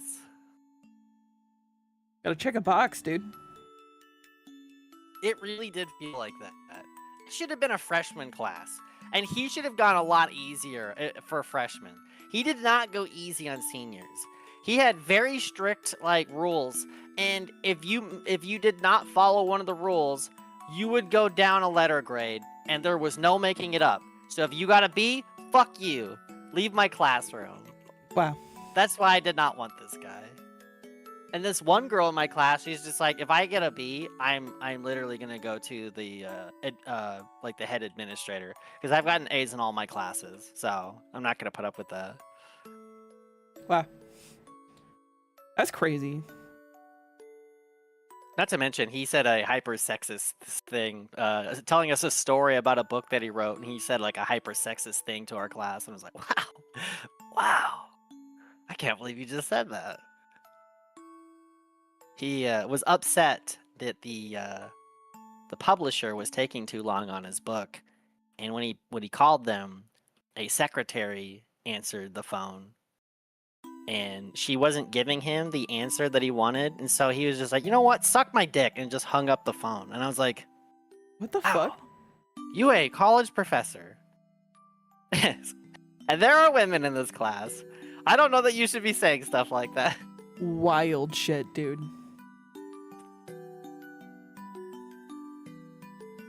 Man, that's the sick. That guy was also my he was also my guidance counselor for my major. And I remember freshman year, he asked me what my GPA was, and well, first off, he said, what do you want to do with your major? And I said, I'd like to get a doctorate someday. And he's like, oh, you want to get your PhD? Well, what's your GPA? And I said 3.0, I think. He's like, oh, you're not gonna get a doctorate with 3.0 GPA. And I'm like, What the fuck? thanks, I'm gonna go kill myself now. What the fuck? I'm a freshman in college. Fuck you. What? You're just gonna say that to me? Okay, I might as well just leave college then. Thanks, jackass. I mean, What's is he funny is- wrong? You didn't get a doctorate. Oh. I didn't get a doctorate because I Boo. just spent $25,000 on college, and I would have to spend another $35,000. Yeah.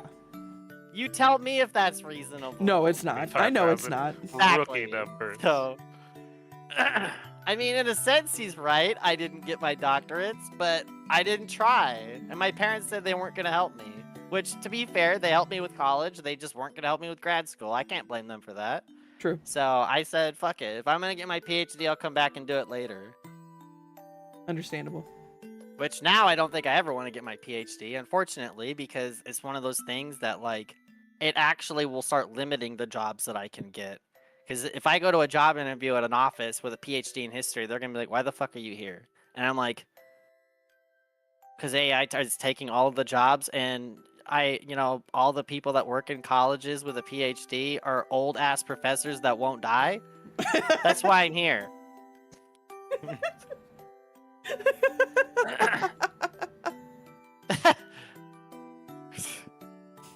Well, I hate to put too fine a point on it, but I'm here to poison the old ass professor who eats here every weekend.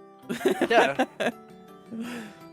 All of my professors, with maybe one exception, were in their 60s. All of them. I had one professor that was in his 40s, and he left my freshman year to go work at Kent State. So, and he was my favorite professor too, so that was super awesome. So yeah, like getting like a PhD for like college history, like it'd be cool to have it on my wall and say I did it, but I wouldn't use it. I'm not gonna become a professor. I don't want to be a professor. I could write stuff, like I could write history books, but I also don't really want to do that too, because there's a lot of scrutiny, and I don't want to be put on blast when I go to write a book, and then all the other history professors in America are like, "That's just fucking stupid. He doesn't know what he's talking about." I'm like, thanks, Chief.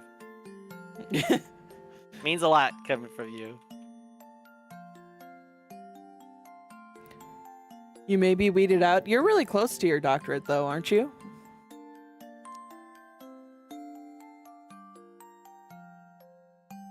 It's a little different when you just have the major versus when you have the doctorate. Oh, I'm sure doors would swing open if I had actually gotten my doctorate. Like, especially for like colleges. Like, I'm sure some of them like would maybe even be like interested in having me there, but it's a lot of work, and it's just at this point in my life, it's just not something I want to do anymore. I wanted to do it when I was a bright-eyed, bushy-tailed 20-year-old, but now that I'm 30, I'm like, I don't give a shit. Yeah. Not to mention that whole $30,000 worth of debt is like a no thanks. It's a pretty good. I'd rather get a car and a house at this point for $30,000. True.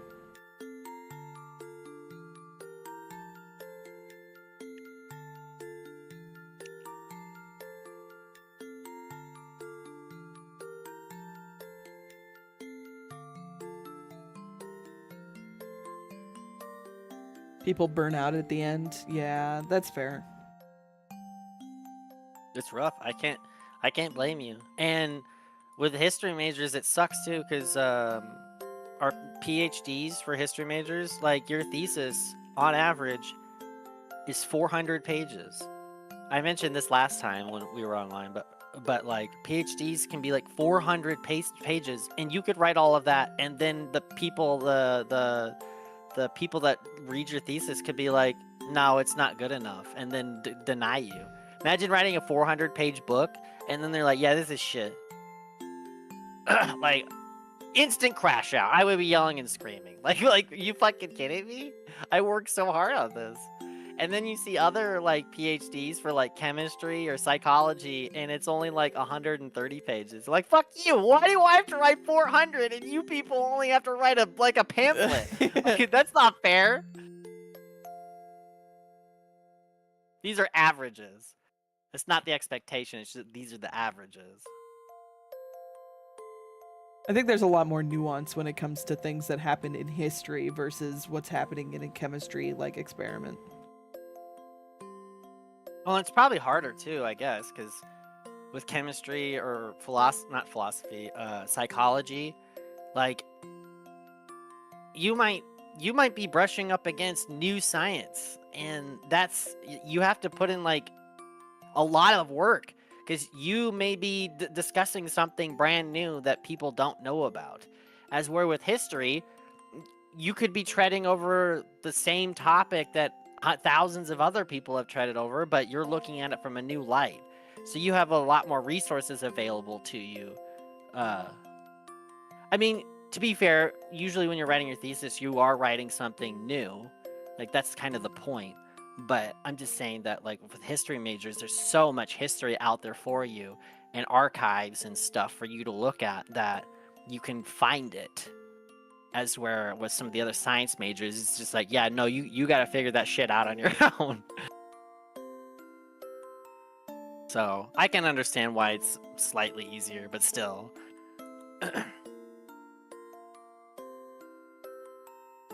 In philosophy, where it's not objective and it's all make-believe. Yeah. where the thoughts are made up and the book don't matter.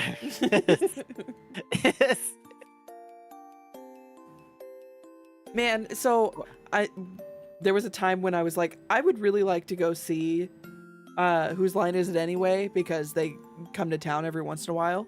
Tickets to that is so expensive. Is that really? Yeah. They're crazy expensive. It was like $300. Wow. I was I'm like, a little what surprised. the hell? I would have argued that they are kind of past their prime at this point. I would agree. So it just seems kind of crazy. It's so expensive. I wonder, so that was a few years ago. They're coming back again. Let's see.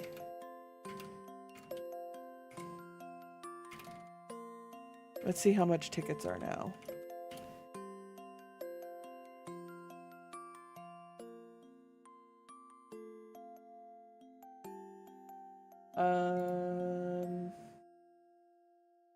Would you be interested in premium add-on experiences? No, not right now. I just want to see how much one ticket is.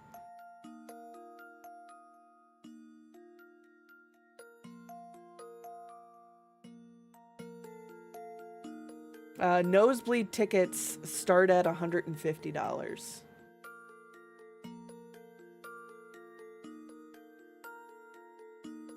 It's wild.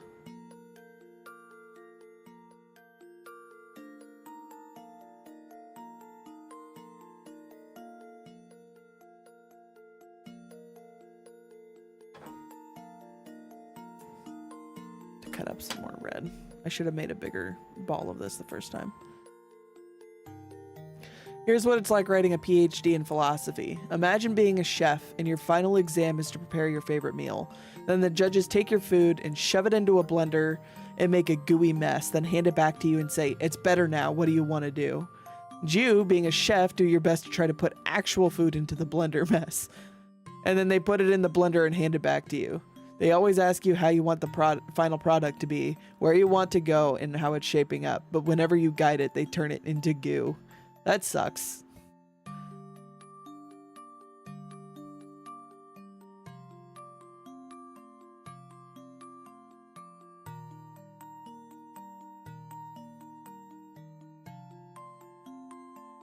Yeah, the whole process of getting your PhD is kind of... I mean, it's meant to be difficult on purpose, but sometimes it just kind of feels... Elitist. elitist, yeah.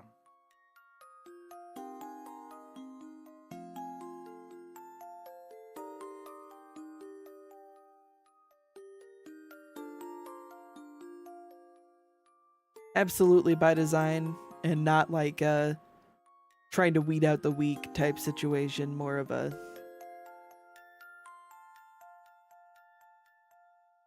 only the people who have the funds and the free time are allowed to do it type thing.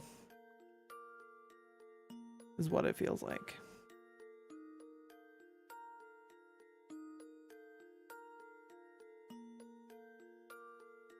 Oh my god. Come on, just tighten. That's good enough.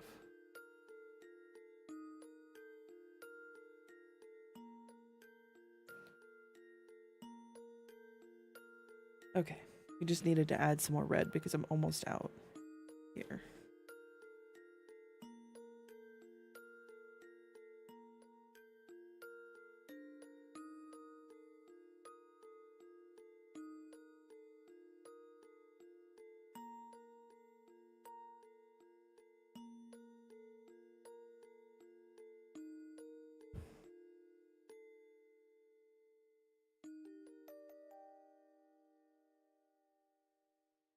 This was interesting to me 3 or 4 years ago when I started writing it, but then they have killed this for me. I do not care about it anymore. Go to a meeting and they nitpick the stupidest stuff, and I spend my writing sessions trying to appease them rather than honest philosophizing. Due dates are coming up, and even if I were to start over with a new topic, they would just ruin it again. Scorpion and the frog, it's their nature. Yeah.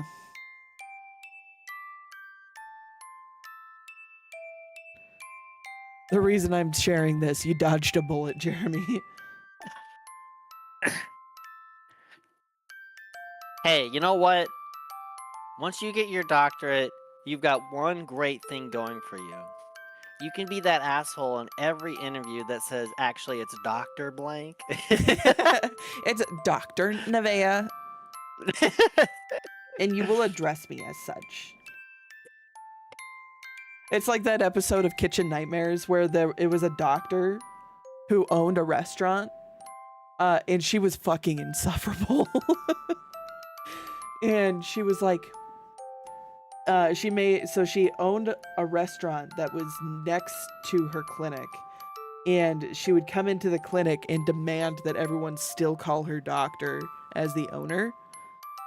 And if you didn't, she would fly off the fucking handle. It was a wild episode. My professors were like that too. Almost all I think actually all my history professors were doctors, and all of them wanted you to use the doctor.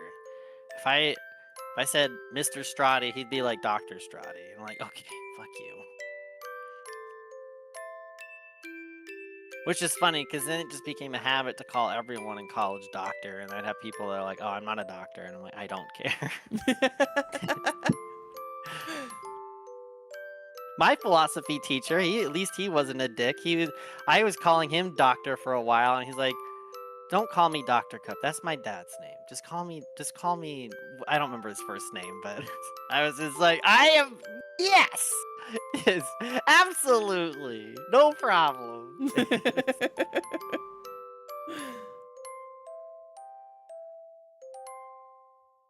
My trombone teacher was a doctor of trombone.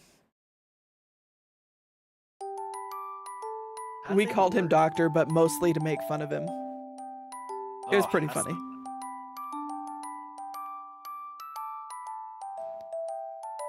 Judge me by my words, not the deeds of my title. My words and deeds, not my title. You do work for it. Yeah, I mean, if I worked for that title and someone insisted on calling me incorrectly in a belittling kind of way, I would probably be a little bit harsher about it. But like students just trying to make it through their fucking day, that's a little different. Oh yeah, no, yeah. If I was at a conference or something, or if I was like talking to some bigwigs and they weren't calling me doctor, that I would be a little frustrated. But like, Can I skip that? But I don't know. I guess if I was a history professor, I mean, to be fair, when I worked at a museum, I wore a Mimikyu hat every day for the kids. So I highly doubt I'm gonna force college kids to call me Dr. Jeremy. Thank you very much. Get that right, please, or I'll kill you. I will fail you. I will dock points if you call me Mr. instead of Doctor.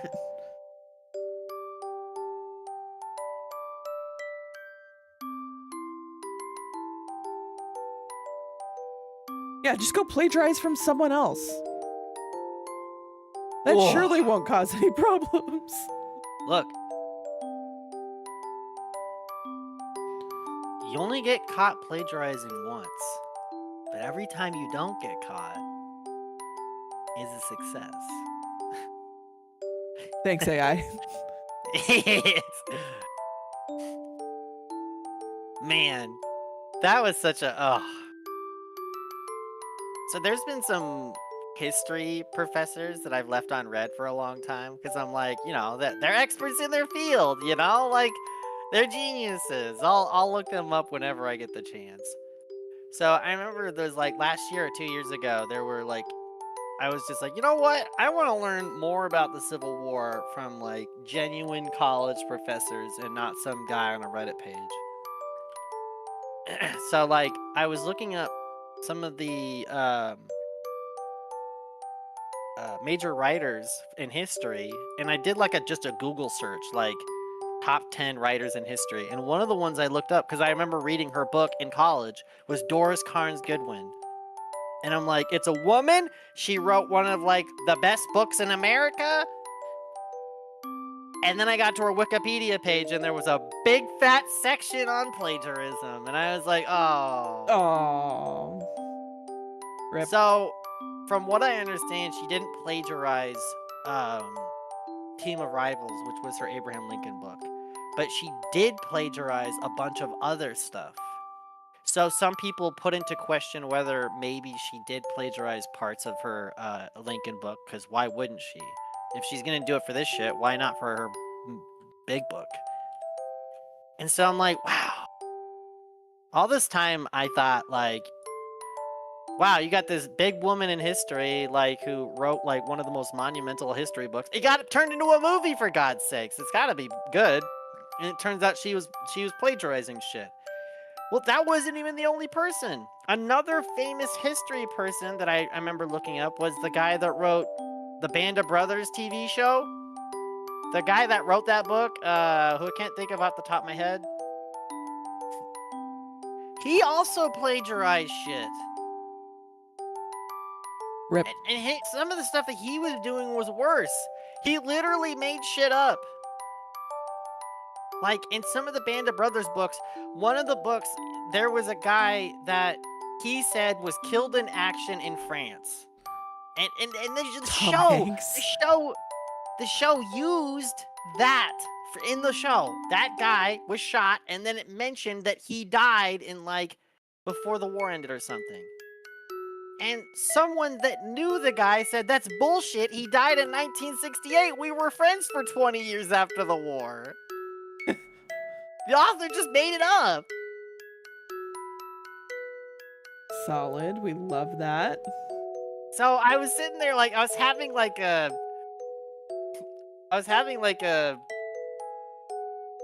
Twilight Zone moment. I'm like, are all these professors from history that I thought were genuine, are they all fucking cheaters, or what is this? To be fair, though, all of the ones I did mention just now, they are all the, pop historians, the ones that became super popular and, like, in the public limelight, so that could be why. I mean...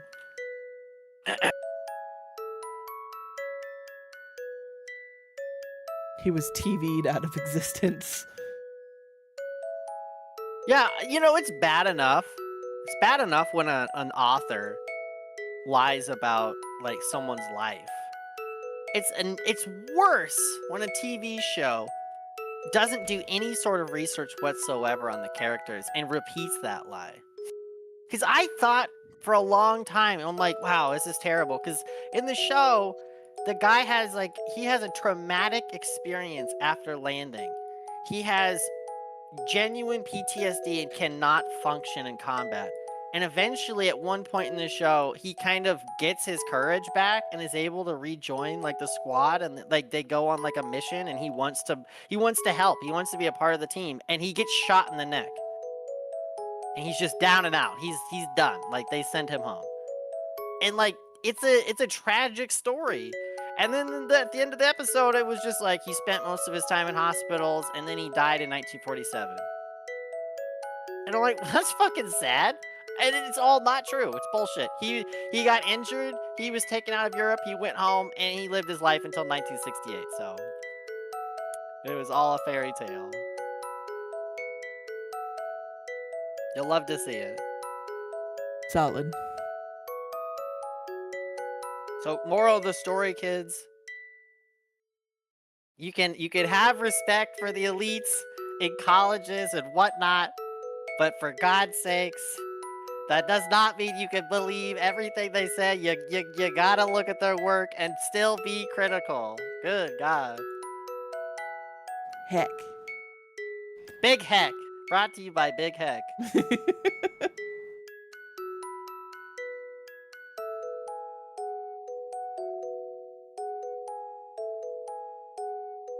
Andrew, why are You all gotta your look at Roman their soldiers feet.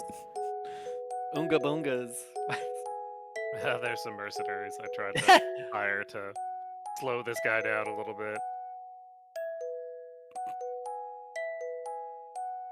Nelly, you missed it when I was talking about it yesterday. I was saying I was really worried, like, as I'm taking pictures of this sweater, it's really hard to take a picture of it from on my desk without accidentally getting a picture of my feet as well. And I'm worried about people being fucking weird about it. Because I know how the internet is.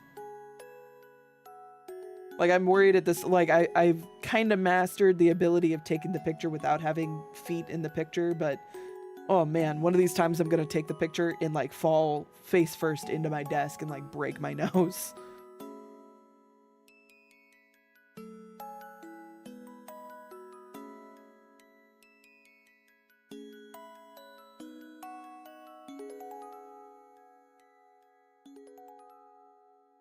Just wear grocery store plastic bags on them. Get the bright yellow ones.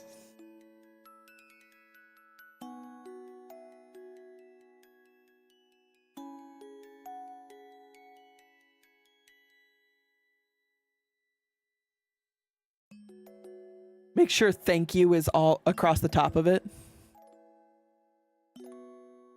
Started a musical collab today. Ooh. With who?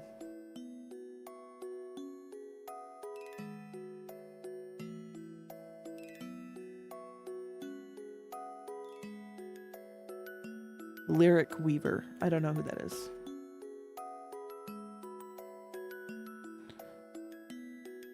Hi Blue, is it Blue Flame Skull? I'm making, you could see the picture of it in the corner there. I'm making the sweater from Project Hail Mary. This pattern was originally released as a knitting pattern in 1957. I can't knit, so I'm trying to make it as a crochet pattern. And I feel like it's going fairly well. How are you? Are you crocheting too?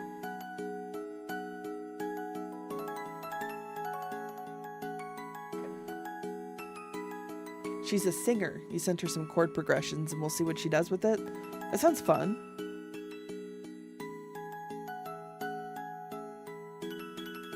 Most people just call you Blue. Got it. Hopefully that doesn't become confusing. One of my regulars is Blue as well. We'll just have Blue and Blue. He's normally gone by now anyway.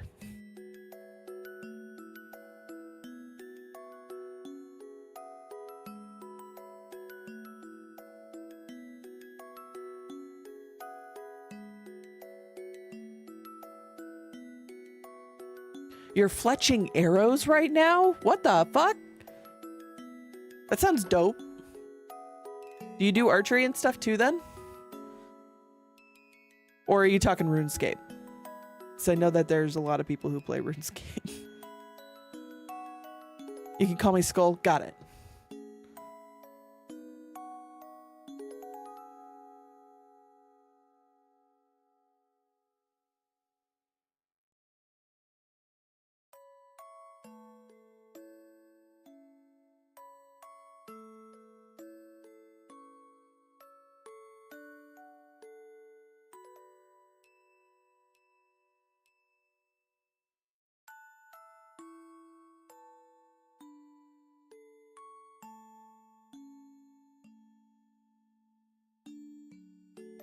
So, weird topic. But I was watching a video a couple of days ago, and this guy was talking about the mechanics of a crowd, like how it functions. But he was also talking about like how crowds get out of hand and turn into like crowd crushes and stuff like that. Hell yeah. And what was really interesting was he was showing this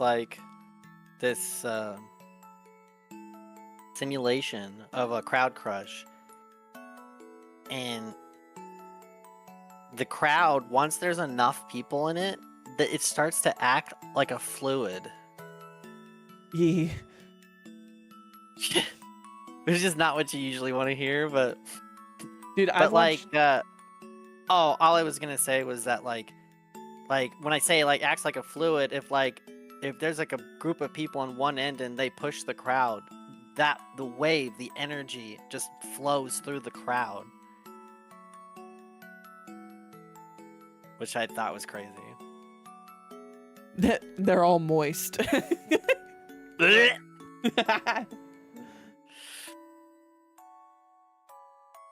Yeah, you do archery. You've been doing it since you were 4. That's super cool. I wanted to get into archery, but There's not a lot of places to do it around here.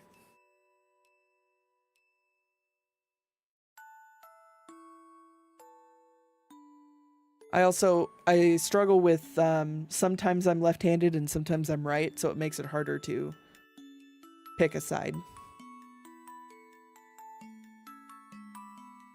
If you go to a metal show, you can feel the mosh pit across the room. Yeah.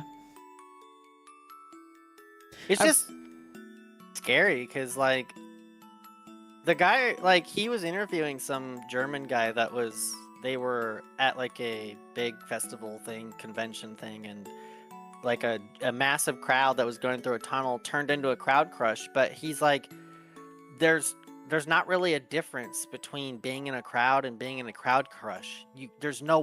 Yes, there's warning signs for people that are looking at it, but there's not warning signs for people in the crowd. You just become one all of a sudden. And I'm like, wow, that's so scary. Like, I think about all the times I've been in crowds and I'm just like, fuck. Ugh, that's spooky. Yeah. I know exactly which one that is. I think that was the Love Parade. Yeah, I think that's what it was. Because, like, he said that there were people in the crowd that they were watching people, like, there was a stairwell, and they were watching people walk out of the stairwell crying, like, sobbing, and they didn't understand what was going on. Because the crowd doesn't realize that because of the force that they're generating, that they're crushing people on the other side. So he's like, it's so weird to be a part of a crowd that is both simultaneously in a serious, dangerous situation and is also doing just fine, no problem. Like, it's like a weird thing. Yeah. That guy's video is really interesting. I just thought it was cool how he, like, modeled it and was showing like wave energy in the crowd and how it, like, moves through a crowd like a fluid. Like, it was kind of interesting. Your hand dominance changes. Yeah. So part of it is when I was a kid, I never did any kind of sports. And then I was forced to use my right hand to learn to write and everything. So I don't have, like, a specific hand that I use for sports ball or anything like that. So I don't stick with one hand for things because all of it feels wrong.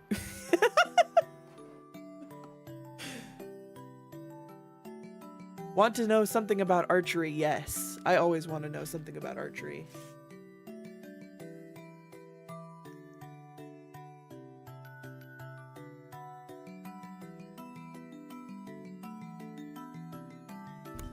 Oh, I'm sorry. Sorry, folks.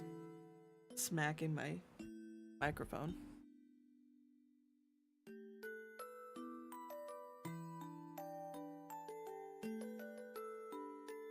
You're back. Welcome back. We're talking about archery.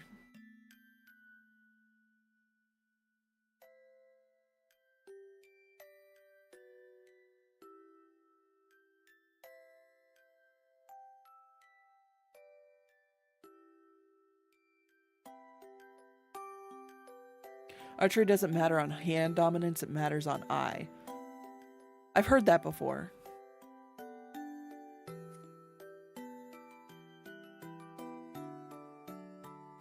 I need to remember which eye is my dominant eye. My vision kind of sucks ass anyway. I wear glasses for a reason. It's not for fun.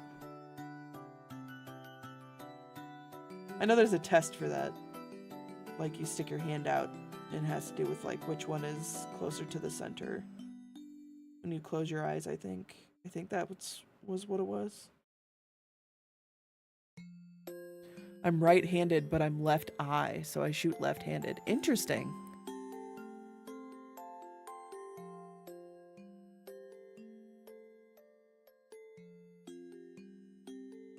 My elementary school actually did, like, a unit on archery because my class was so small. We were able to do, like, all sorts of crazy stuff.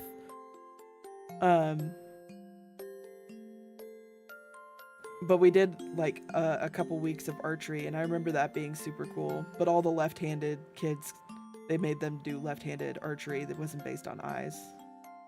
If someone else is there, I am by myself, unfortunately.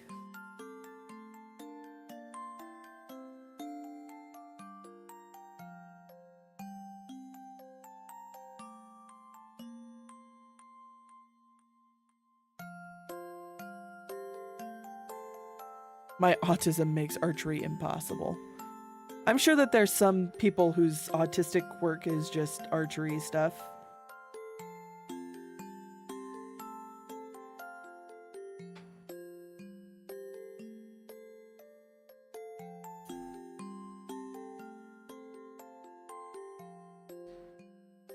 We did archery in gym. Kids were shooting for targets. There was a wall with a net keeping it from getting shot. I could not hit the net. Either I would hit the floor or the ceiling. That's impressive.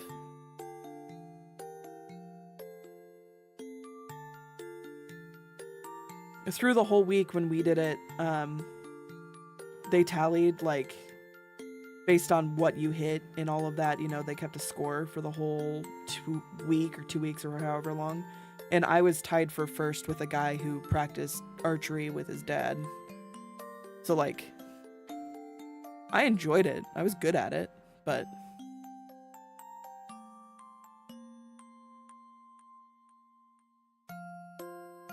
I couldn't do sports and music. My parents wouldn't let me.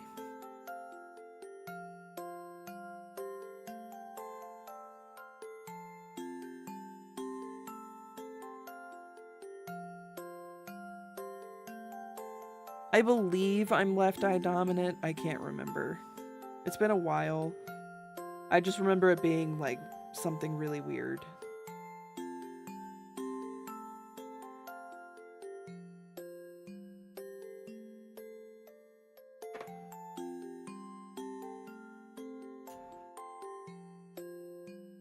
I used to teach archery, but I never taught the way I shot. Because they weren't good enough for it, right?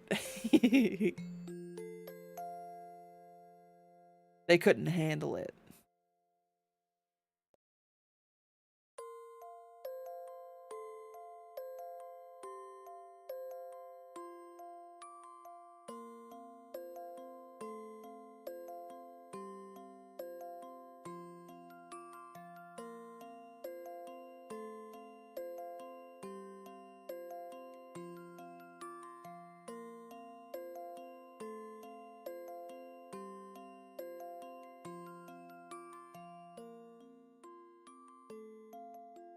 Was archery something you did in school too, Jeremy?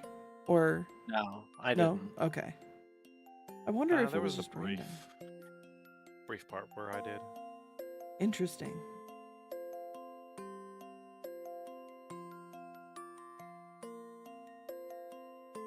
It's like probably just like a day or two. Hmm.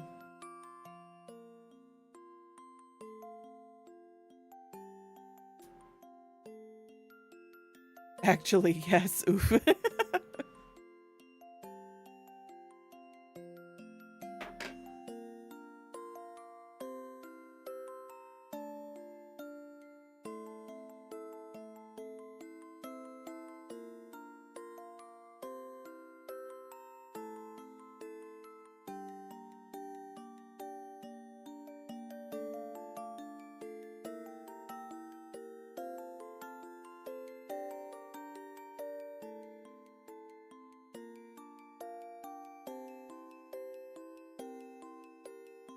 There used to be an archery range here, but it closed during COVID, I think. Very depressing. I taught Olympic style, but I did trick shooting, so my shooting was more like a performance. Ah. I hear performance and trick shooting, and I immediately think of the guy who does trick shots in stripper heels and like off of a pole and stuff. That guy is crazy good. That's just immediately what I thought of.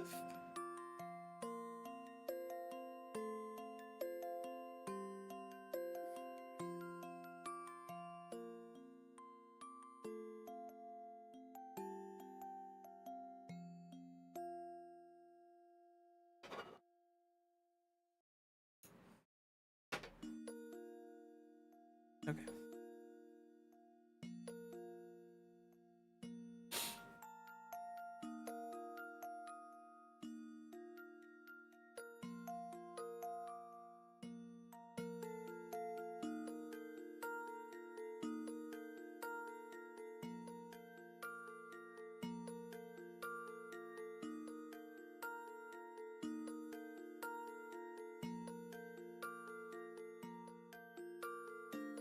I have to get more red again. Need to make bigger balls.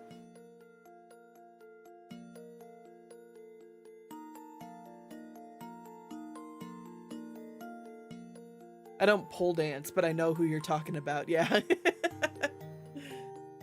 It's super cool. The guy is really good at it.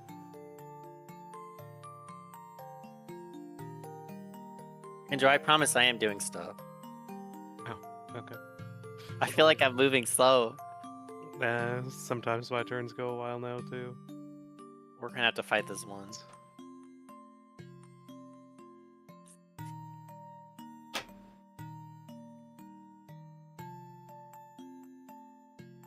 He's a really good archer. I know that he probably edits it, but he's made some crazy shots in those videos. So I don't know why I'm supposed to lose this one. I am 90% sure we will win. Barring any unforeseen.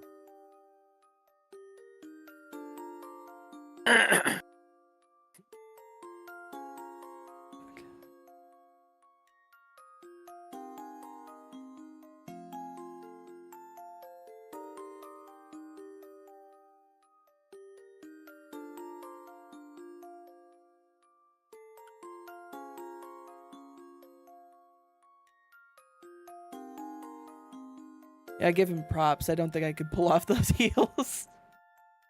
You just gotta have really, really good calves. That's all it needs. Right, Andrew, here. I'll give you the navy. Alright. I'm gonna just get them over this No, way. Leo.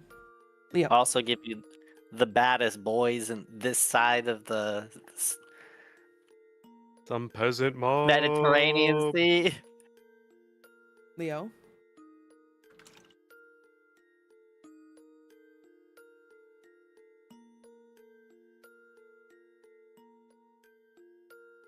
Jeremy, do you think you could pull off stripper heels? No. No?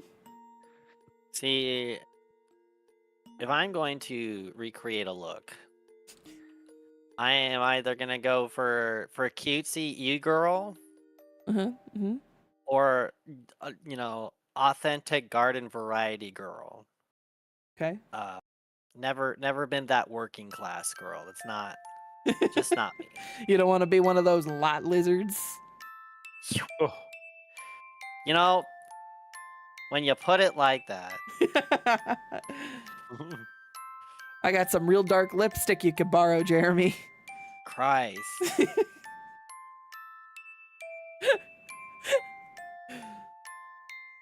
Well, when you put it that way.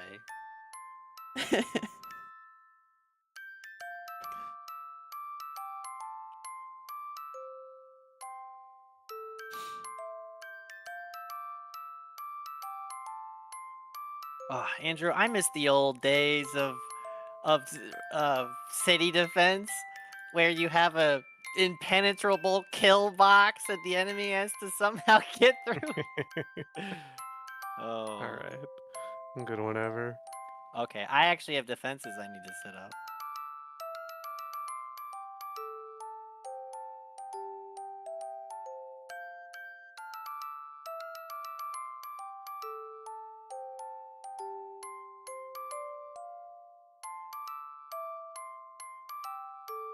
No, Leo.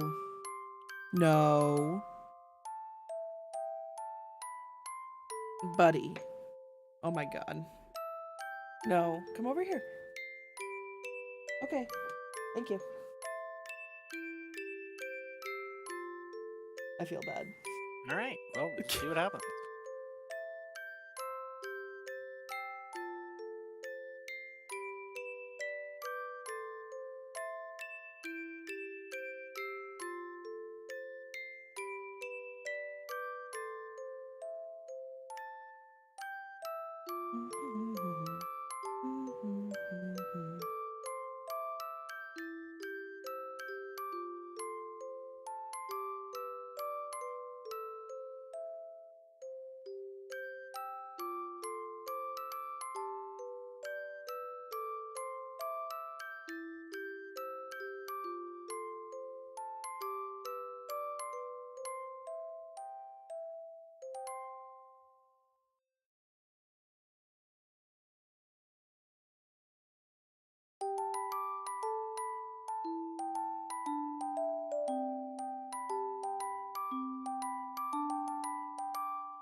Heck.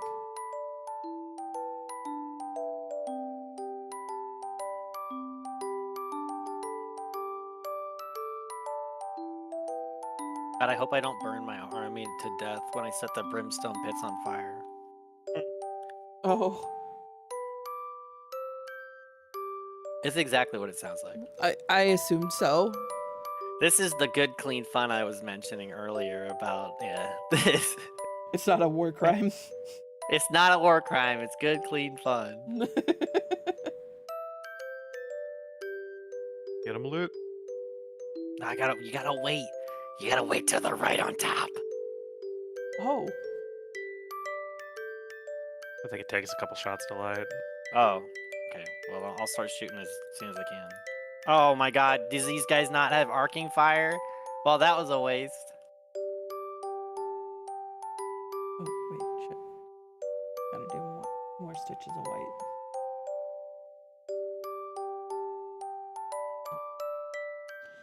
Making this Didn't foxy work little. exactly the way I wanted, but oh, I think that worked. Maybe Yeah, they're lit now, I think.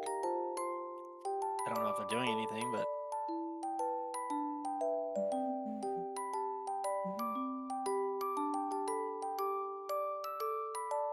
Should I retarget your guys just in case they're still shooting at that for some reason?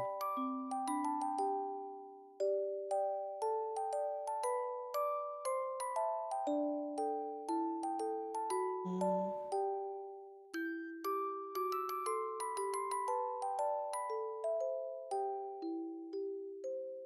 I thought there was gonna be like an explosion or like fire was gonna spread out all over the place. This is dumb. No. But the limitations of this old ass engine? You still haven't told me how old this game is. It came out in 2014. Oh, okay.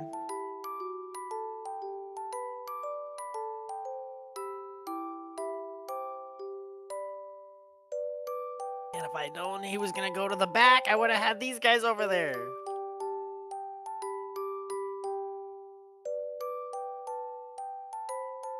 The peasants will take care of him, right? They had better. There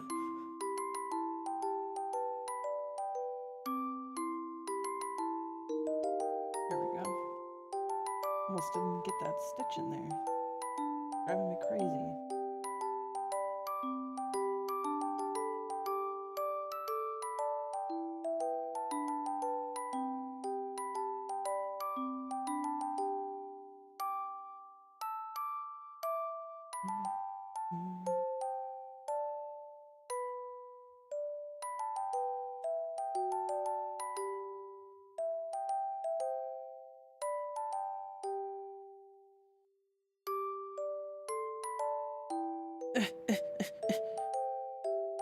Good enough, I think.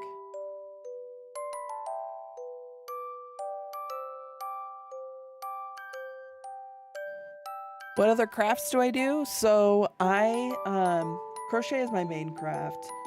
I do know how to do things like cross stitch and sewing. I do know how to leather craft as well. Though it's been a long time since I've done it. I still have all the tools, I just haven't done it. Because leather is expensive. I'm really glad those were the mob. I thought that was my main hoplite wall, and I'm like, oh fuck. I've done macrame, I've done a little bit of beading.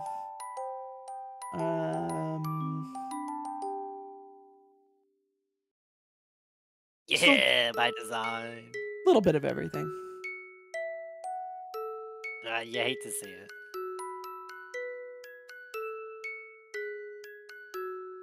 Get fuck slingers. Go throw rocks somewhere else. I think the one craft that I haven't done that I wish I have done is like any kind of woodworking.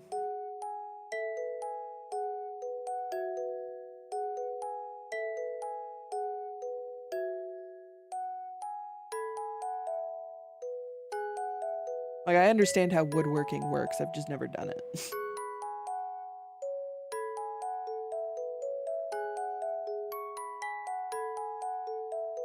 think that helped me. You do a lot of crafts too, Skull?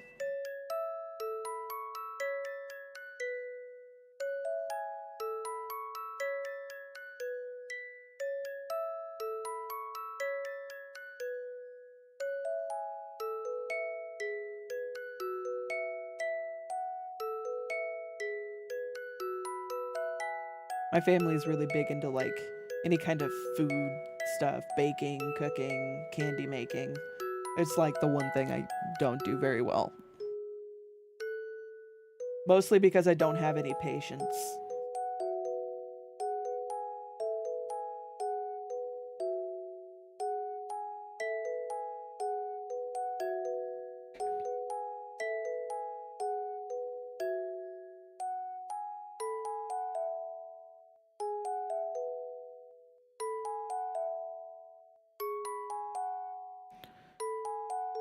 Got a new thing I gotta ban.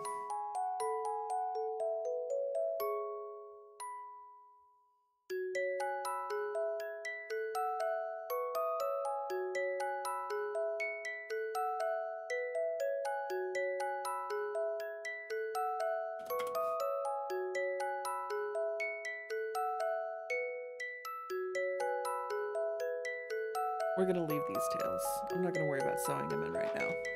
So I want to crochet as much as I can.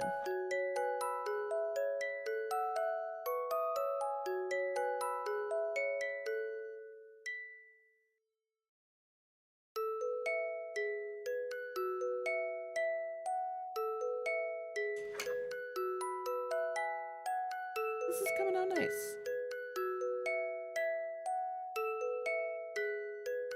You guys can't see all of it because it's not.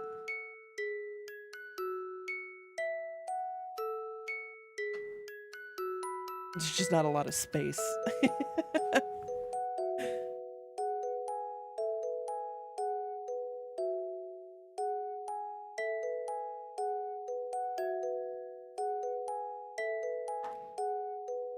You do a lot of crafts?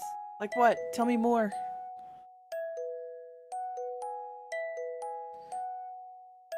Their enemy general died like 10 years ago and they're still fighting. You made the general a martyr. Ugh. Yeah. I got over his death. They're still fighting.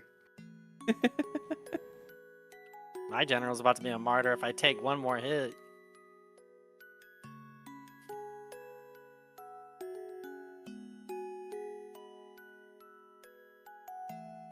I used to do cosplay too. That was a big craft I used to do.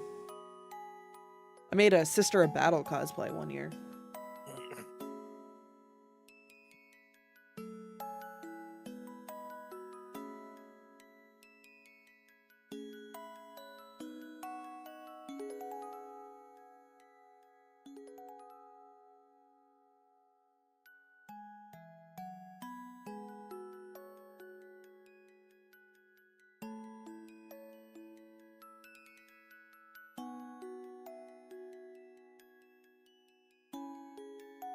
I learned a lot of crafts in order to do cosplay stuff.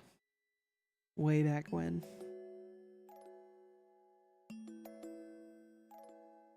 I learned how to alter Nerf guns for that. And I learned to leathercraft. Oh, you got some units you can redirect now. Where? Your Oh, general those just ones? routed. Yeah. Yeah.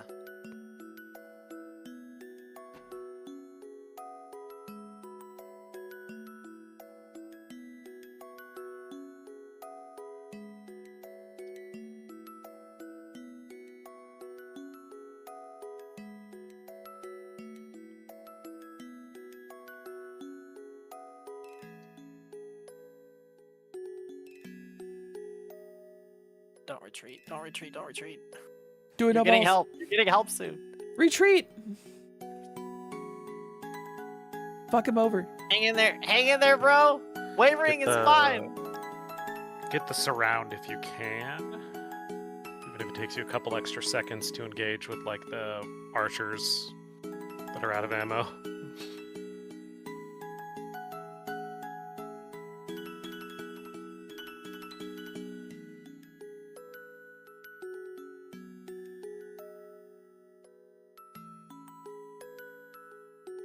because yeah, they're probably pretty useless in melee. But if they're getting morale penalty from attack from behind, that's at least making them useful. Lots of people take a morale hit if they're getting hit from behind. You'd be surprised. Don't you know it?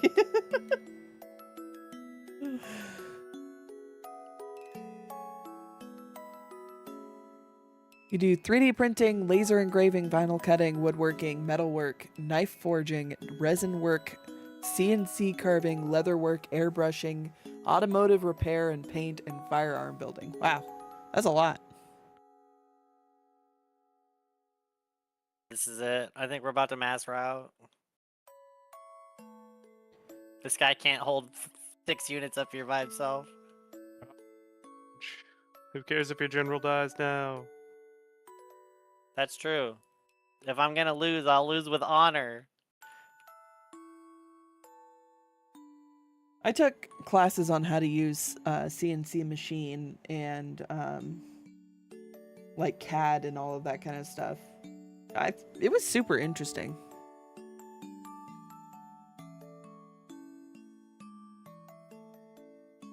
Yo, we got him.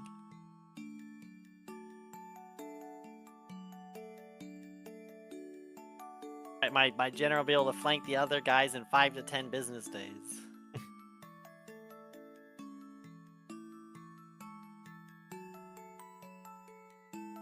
Thinking of picking up chainmail? I've done chainmail before. It's tedious. I hated it. I always thought it'd be cool to own chainmail, and then when I discovered that you have to oil it regularly, and I'm like, yeah, no, I don't got that kind of time.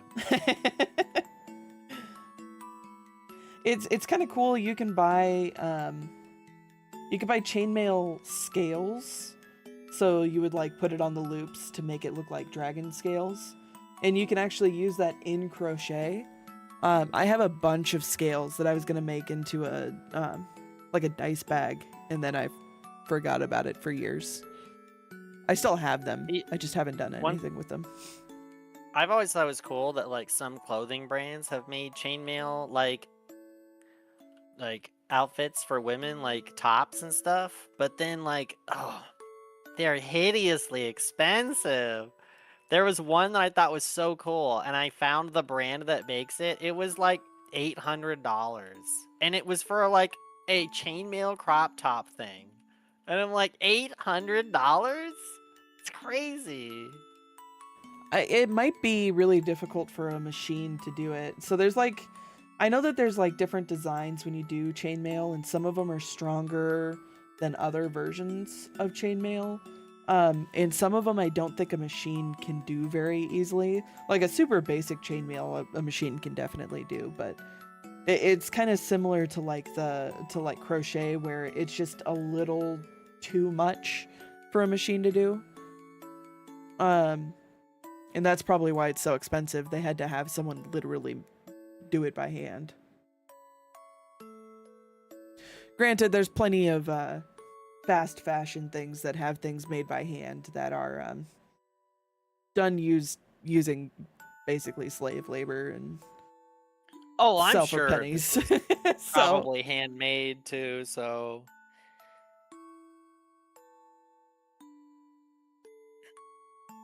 chainmail is super cool. Oh, Andrew, that was a city garrison. I don't know why I was so freaked out. I was like, I just lost a general. Oh, he brought that guy. He brought the shrimp back. Shrimp. That's insulting. Shrimp.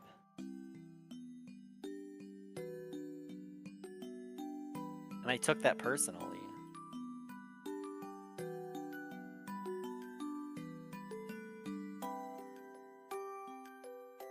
You know what, Shrimpy?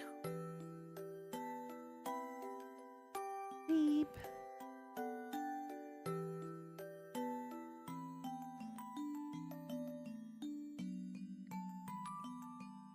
I will accept your peace.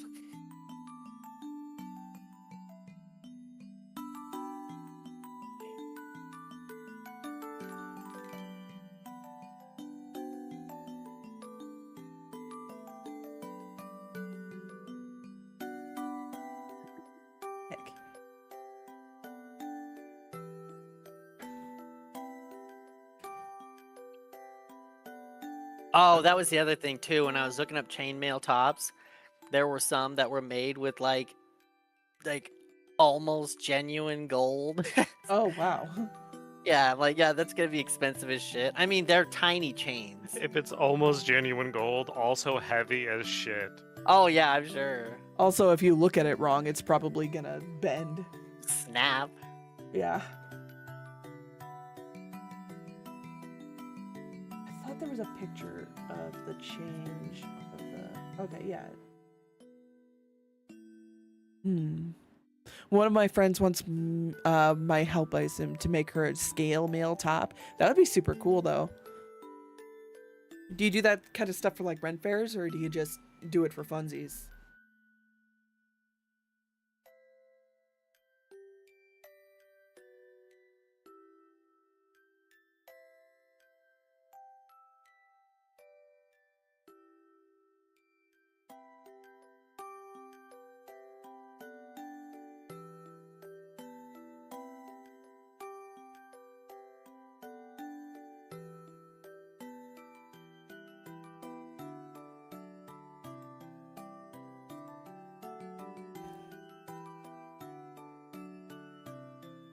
Jeez.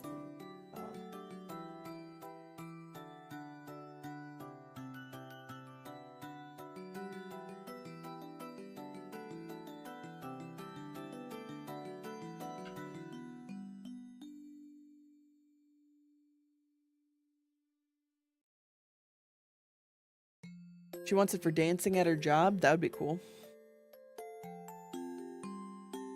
I wish I had a cool job. Oh, fuck. Working in an office. So much more boring. Okay, we're gonna fold that to make it easier to handle.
Make sure I do it correctly.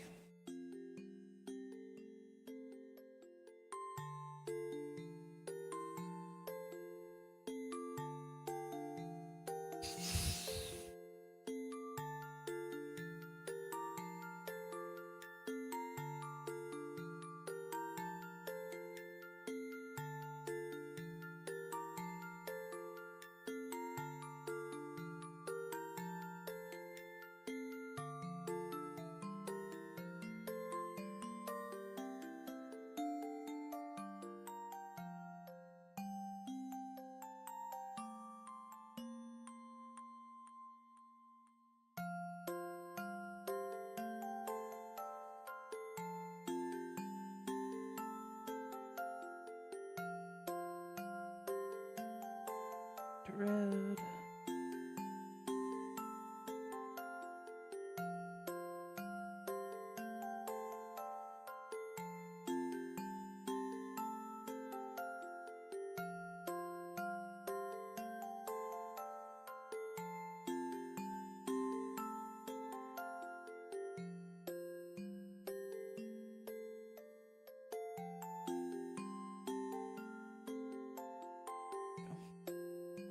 Her job definitely isn't for everyone, and it is not family friendly. That's okay. We love all of our artists of some kind. But that sounds really cool. I don't think that's a job I could do. I'm assuming that it's some sort of like night dancer or burlesque dancer. It could be that.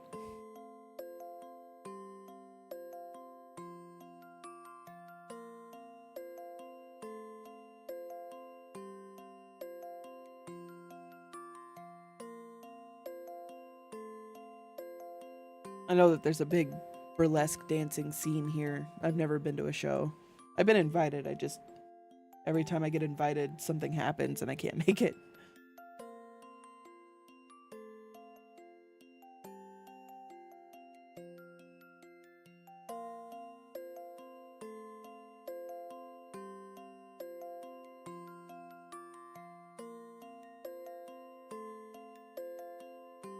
Okay, let me switch back to white. A night dancer. Ah, okay. That is okay.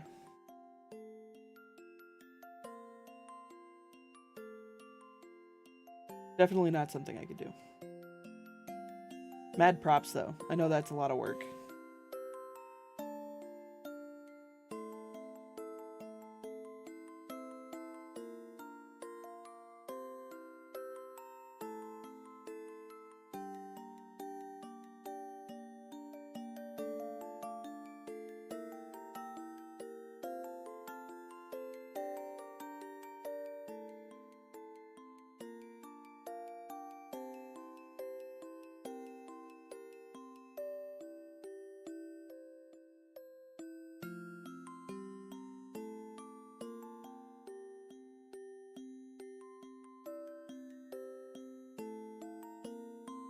Somebody in the Path of Exile Discord suggested making another one of these with Rocky on it.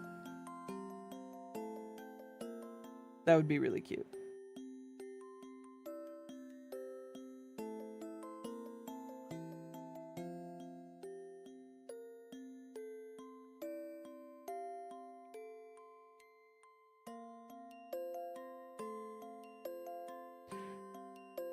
She practices a lot and it's a good workout. I know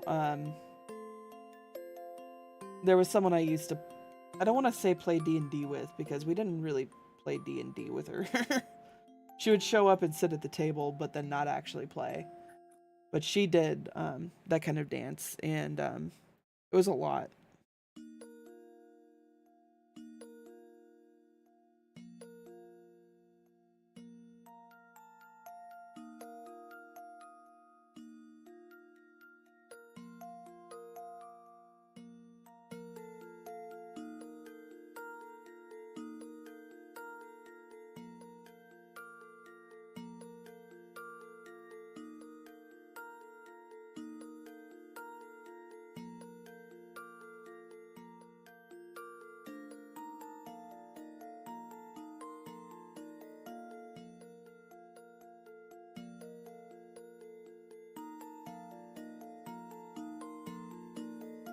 Alright, Andrew, I'm gonna save.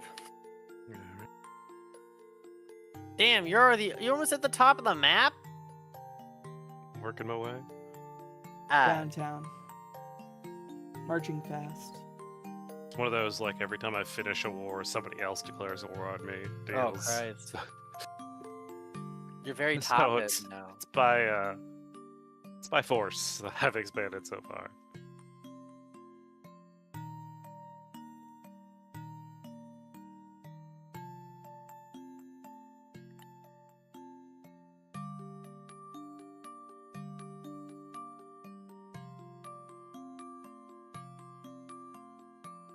D&D is fun.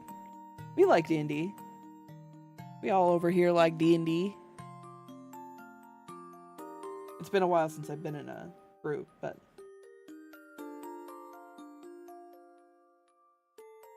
do you have a favorite class?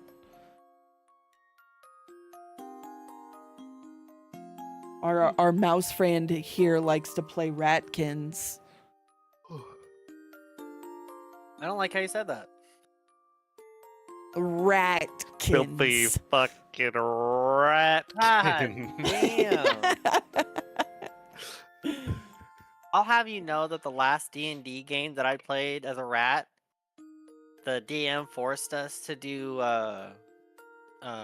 beauty checks at the start of the game to see how attractive our characters were. Oh. And he was really upset when I rolled a nat 20 and was the sexiest rat the world had ever seen. Oh no, jeez, ha! I actually did one time. We were talking to a guard and like he didn't want to give us information, And I'm like, can I roll a charisma check because I'm a sexy rat? And he's like, you're a rat. And I'm like, yeah, but I'm the cutest rat in the history of the earth. And he's like, all right. I think I rolled like a 14 or a 15 and I needed a 16. And he was just like, the guard looks at you and is taken aback by the breadth of your beauty. But then remembers that his job is to be a guard and he can't allow himself to give you the information no matter how cute you are. And I'm like, oh, I know. Damn it. The guard realizes he may have been a furry. I know.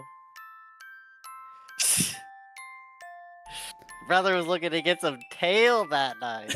Boo.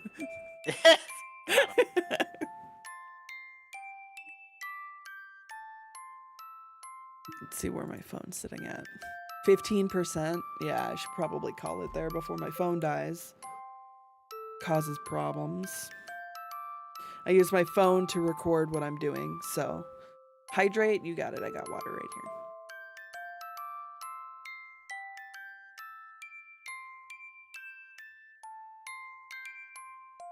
Okay, I think Kaiko is streaming. I'm gonna check real quick.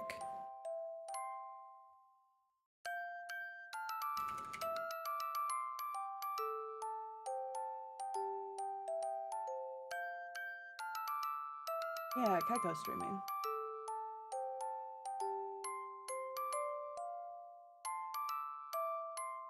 Kaiko's playing Vampire Crawlers. I think that game came out, I don't know if it was today or when, but it's brand new, I believe.